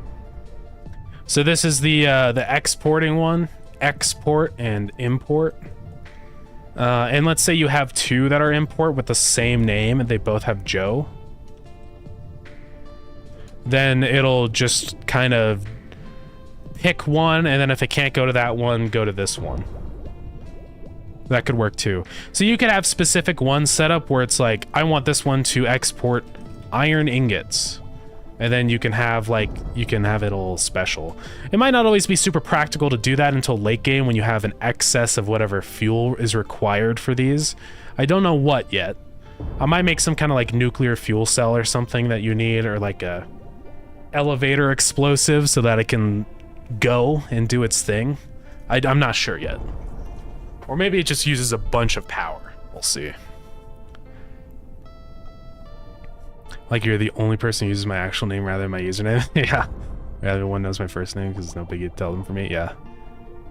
Yeah, I realized a long time ago it doesn't matter if people know what my first name is. It's a long elevator, I know. Yeah. So let's work on the animation stuff, shall we?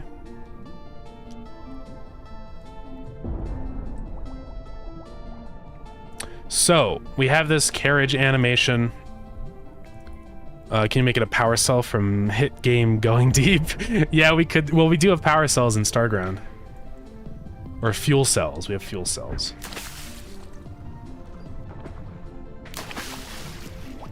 I think using something based on uranium is better for progression and makes more sense as it's a per move machine and not a constant. Yeah, right. Because it kind of, like, for the condition, it's like, okay, well, it's way more efficient if you wait until the inventory is completely full.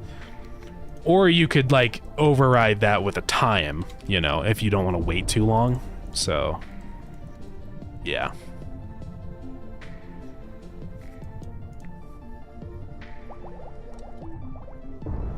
So let's get this started. So this is basically gonna say, how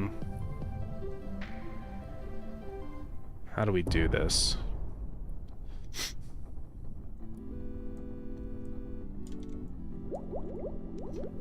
Yeah, we'll do this. Carriage. Ready will be true by default. So we're gonna go ahead and launch this.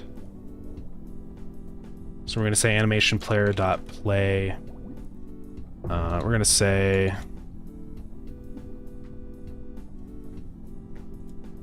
yeah, this is what we'll do. We'll say if carriage ready, then we're gonna say animation player dot play and set carriage ready to false. Hey, Zorkenheimer, thank you for the raid. How's it going? Let me give you a shout out. There you go. Welcome in. What's up? How are you doing? What were you up to today on your stream?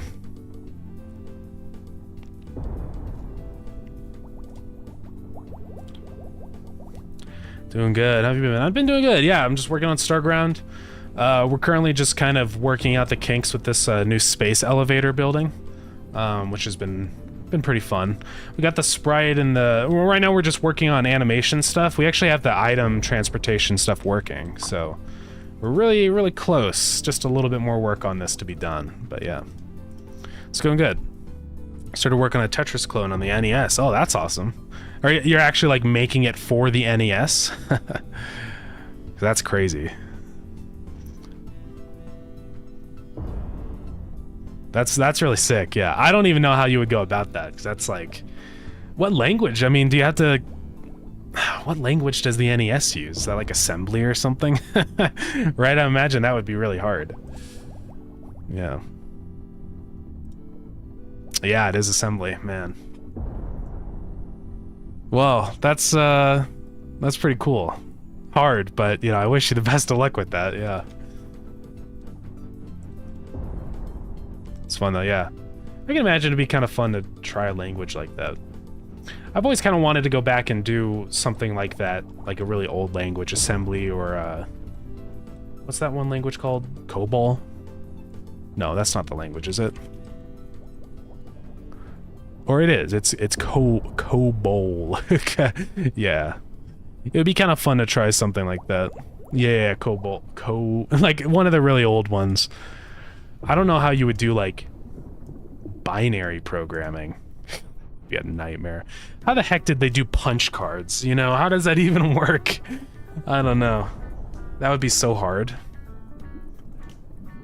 I guess that's why games didn't really exist back then, because making something like a game would be a absolute massive effort. Man, I'm gonna figure out punch cards one of these days. It would be cool, yeah. Just to say that you know punch card language. Yeah. Maybe one day.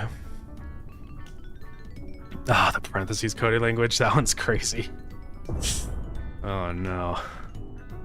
I hate all those ones that are just completely impossible. Oh man. Yeah, Lisp and oh god. Don't even get me started. Yeah, that would be terrible.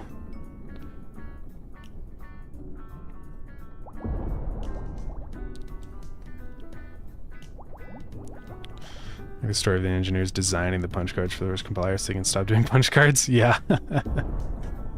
Man.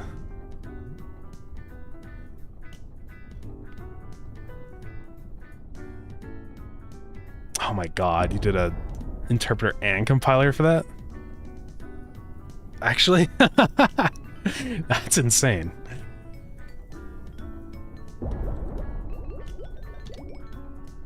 Man. How do you even do that? Ugh. Yeah, that's I don't know about that. That's pretty insane, man. Ooh.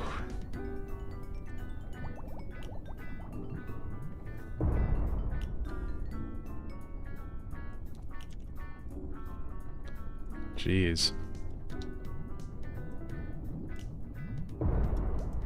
Let's see. So now I need to have a signal for when this animation player's done. I think we can just say animation finished. Attach it to the space elevator script.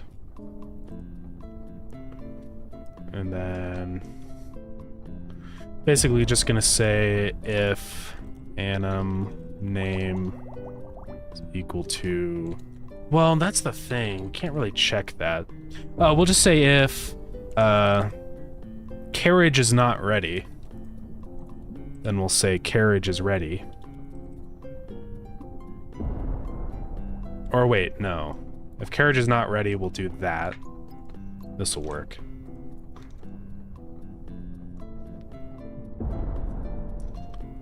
Yeah, we did code. Oh my god.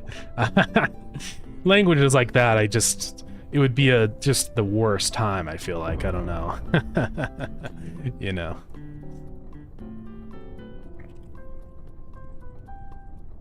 So if export timer, we'll set that back. Okay, this will work. How can I check if I'm playing an animation backwards? Right, because I know there's play animation backwards. Play backwards. Oh, with the custom speed set to 0. So would it just have speed scale set to -1? Let's try it. I'm just gonna print animation player dot speed scale.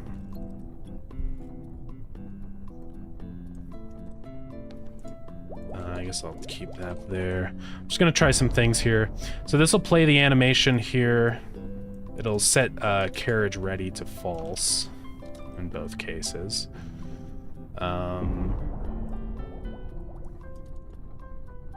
So the idea is that, like, okay, either timer or condition is true, it's gonna send the carriage up, it's gonna go up there and try to distribute the items or whatever and do what it can. And then once it's done, it'll come back down. So I'm gonna go ahead and print the speed scale, and we're just gonna do play backwards on this just as an experiment to see what it actually prints out. So right now it's set to 1. If we go back to Viridian and ship some stuff. Let's see what that speed turns into, because it should play it backwards.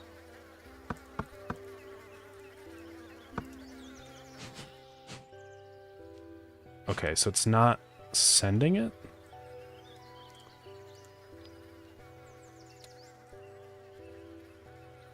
carriage ready should be true by default. Oh, it's probably because I didn't, gotta rebuild this, I think. Let's try that. It's not in the power radius. What are you saying? Let's break it again. Let's move it, closer, I guess. That's weird. It's saying it's not in the power radius, but it clearly is. Huh. I don't know why that's the case. That's a little weird. Well, it doesn't really matter right now, technically. So we're going to ship the Tyria when inventory is full, so let's fill it. Okay, so it went for a microsecond. What did it say?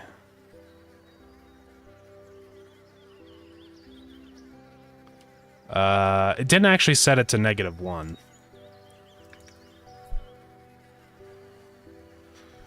So we'll just have to keep track of another variable. It's not a big deal. Let's just close out of this for now, and we'll just say var sending equals true. Right. Or we'll just say going up. Going up will be true. So here we're going to say when inventory is full, we're going to just play it. And we're going to say going up is true. Same with here. And then when the animation is finished, we're going to say... So that's when it's done. So it just finished. We're going to now say if going up. And then we're going to send the items, and if export timer is, you know, that, then we set that back. And then we're going to say going up equals false, and we're going to play this backwards. And then when that's finished, so going up will be false, then we're going to say else carriage ready is true. And so carriage ready here will be true. Yeah, should work. So let's try this.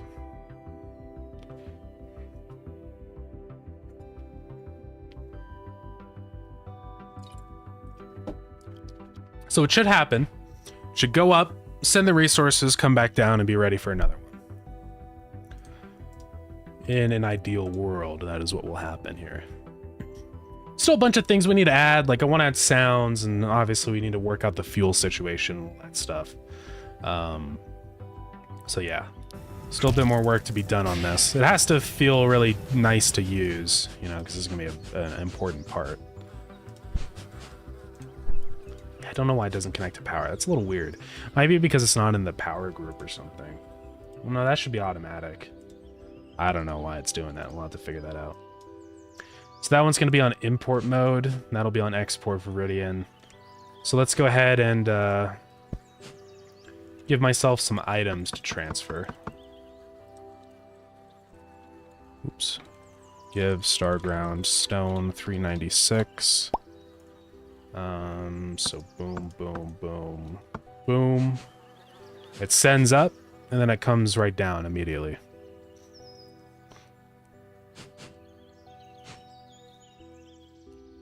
Cool. I might want to like give it a little bit of a delay in between just so it's more realistic, but I mean it does work. You know, it goes up, then it immediately comes back down, so it's a little too fast probably. And then for importing, we're gonna have to swap it. So we're gonna have it stay up. And then when it's ready to import, it's going to have to come down and then go up again. So, yeah, it's going to be kind of complicated with all the animation stuff. Did you say there's multiple carriages? Well, I guess, but they would run into each other, so it doesn't really make sense to have multiple of them. It'll be fine. We'll just do a delay.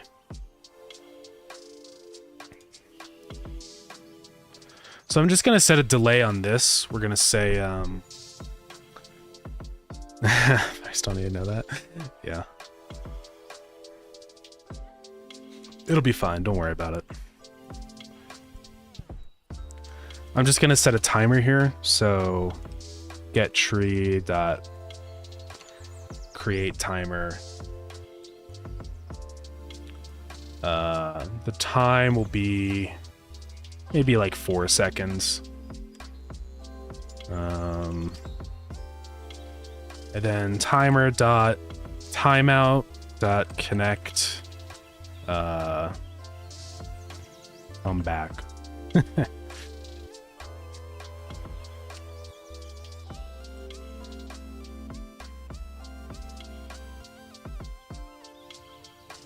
This is going to be a whole thing trying to get this all synced up and working with multiplayer.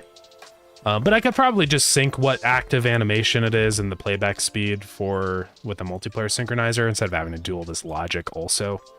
So that would be the easiest way.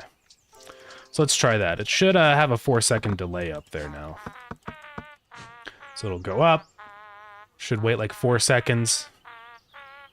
And then it'll come back down. Yeah. So yeah, if players really want more throughput, they could just build more, right? But yeah. Cool. So thank you for the follow, I appreciate it. Alright. Then we have to get it working for the import one properly, right? Now what happens if we like swap it midway through? So it doesn't seem to matter if we swap it because it's already set in motion. So that's good. Yeah. Set the timer to half the every X seconds and have that X be limited to the minimum 4 seconds. Oh yeah, I could probably do that, I guess. Well, I figured that's the time in between each delivery. So, because right, if you set it to, it's funny it's going even though it doesn't have items. If you set it to 0 seconds, it should basically just immediately go as soon as it comes back down.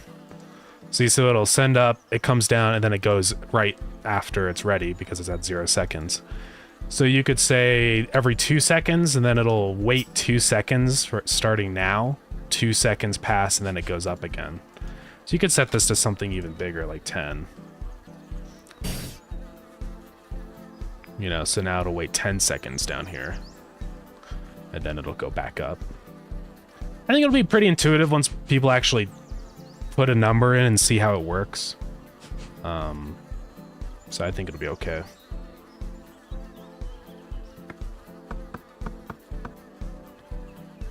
So yeah, it'll go up and then it should, oh yeah, I couldn't actually send anything because this was full. So once it goes up, it should deplete the items here. It should go away, yeah. Got one more snooze. Yeah, run out of the snooze credits, don't we? It's fine, we'll just let this one run and it should be the last ad of the stream since we're ending soon anyways. Yeah, this definitely needs some sounds. It's a little boring when there's no sounds. But yeah, it works. So the next thing is this receiving items. We're basically gonna have to do a thing where when it receives an item, it goes up to receive it, which is gonna be complicated. Yeah, train sounds could probably be pretty cool. Maybe almost kind of like the Star Launcher where it has that like energy blast as it goes up or something. All right, ad starting right now. Can't do anything about it. I do apologize.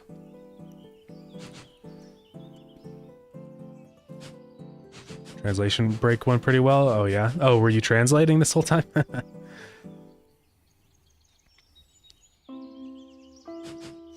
I wonder why it doesn't grab that building at its thing. It's kind of weird. Check Discord already.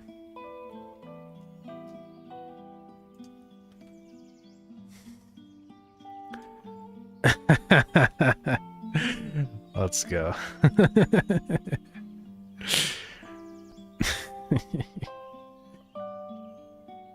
Did you just inspect element for that, or like how did you change? How did you do it? Oh man.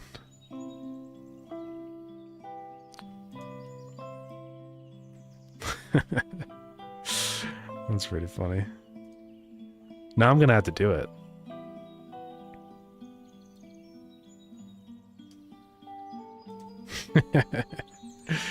Don't tempt me, guys. What if I actually did it for 10 hours? Oh my god, that would kill me. It'd be funny, though, to say I actually did it. I would just whisper all of the Godot docs. I bet it would take at least 10 hours to get through it all. Most detective free you could find, yeah. I bet I could just go through and say, like, welcome to the official documentation of Godot Engine, the free and open source community-driven 2D and 3D game engine. God. Yeah, that would kill me. We could maybe do an hour. I would do an hour. Not 10. 10 might be a little too far. That might kill my voice too much. But an hour could be fine. That's basically what I do during streams. That's 4 hours. Yeah, I'll consider it for sure.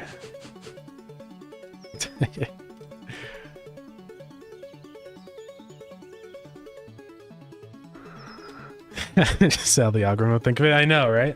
Maybe it does really well. Who knows?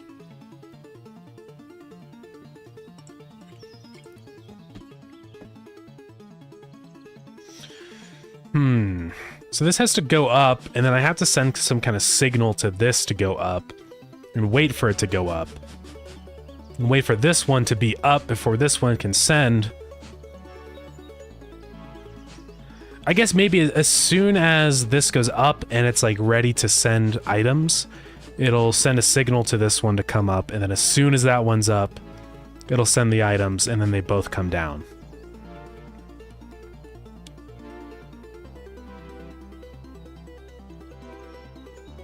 That, or we just say that this isn't ready to be pushed up until it's back up. Does that make sense? So basically it'll be down here, and then once all the items are removed from it or something, it'll go back up. That could maybe work. It's a possibility. Really push your your channel view hours up. That's true. That's true. Speaking facts right now. Yeah, maybe I could just send it up. So it'll come down here when it's full, and then as soon as it's empty, it'll go back up. So we're gonna have to change some logic in here. If not import, it does that stuff. Else, we're gonna do this stuff. Export logic. Oops. Import logic. So luckily there's not really much we have to do for this one, because there's no, like, logic. So we just say, if the building is no longer full... So if the carriage is not ready, which means it's down, if the building is not, or is not full, then we're gonna play the carriage animation. And then when that's ready down here on animation player finished, so we're going to say if import, else, do that stuff. If import, which means that this is an import one. We're just going to say carriage ready equals true. And then otherwise in here, right, if we're on import, so if carriage is ready, else if the building is now full, we're going to do animation player dot play backwards, and so it'll send it down. I guess. We'll try that. So that should be working now. So this has items, so it's not ready. So we're going to take the items out, and it should go back up. Which it didn't. Oh, it's because carriage ready is true. That's why.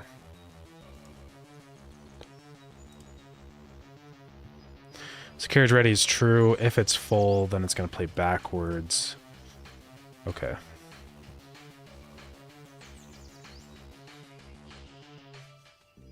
Let's see if carriage is not ready.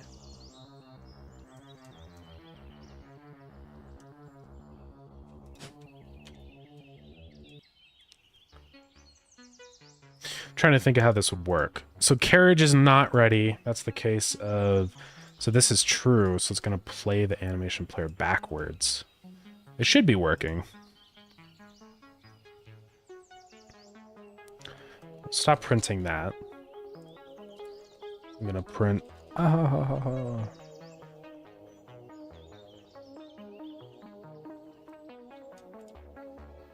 That's if the building is full. Or, no, that doesn't make sense. We only play it if it's not full. And then if we have to say if it is not empty. Yeah.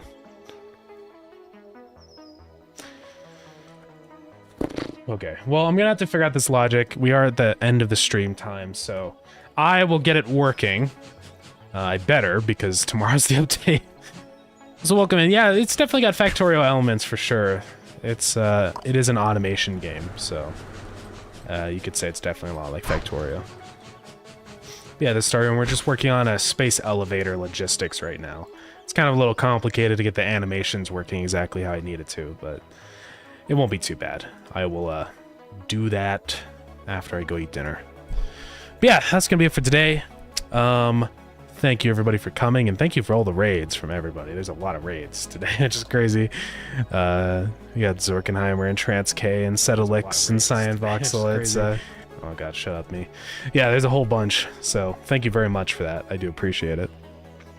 But yeah, hopefully this update will be out tomorrow. I don't think there's going to be any delays because where's my camera? I think we're pretty much ready to go with this.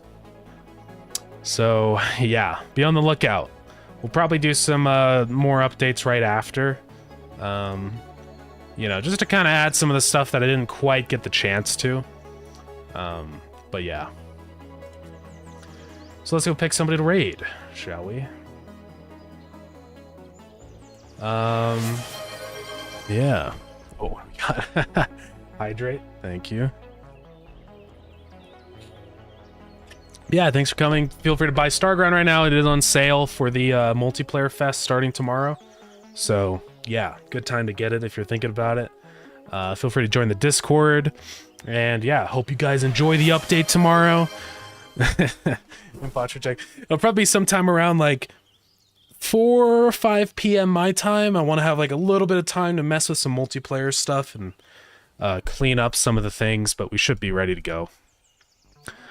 Cheese. Cheese time. Now we're about to raid out, so I would recommend against it. Yeah. Okay, you can. Yeah, it's up to you. Now we have to wait. I will raid out, so don't do any more cheese time because you're gonna waste your points. All right, I'm gonna start that raid. Yeah, thank you, gamers. I appreciate it. Thanks again, all the raids. I do really appreciate it. And yeah, hope the update's good. Please. Should also be a lot better for modding now that you can do regions and stuff easier. So, you know, for anyone interested in that, just a heads up. All right, we're going to go raid Mr. Goonwatch. He's working on Twitch integration right now and then prototypes for a new project. So excited to see what's going on. Time to go goon. All right, see you gamers. Bye-bye.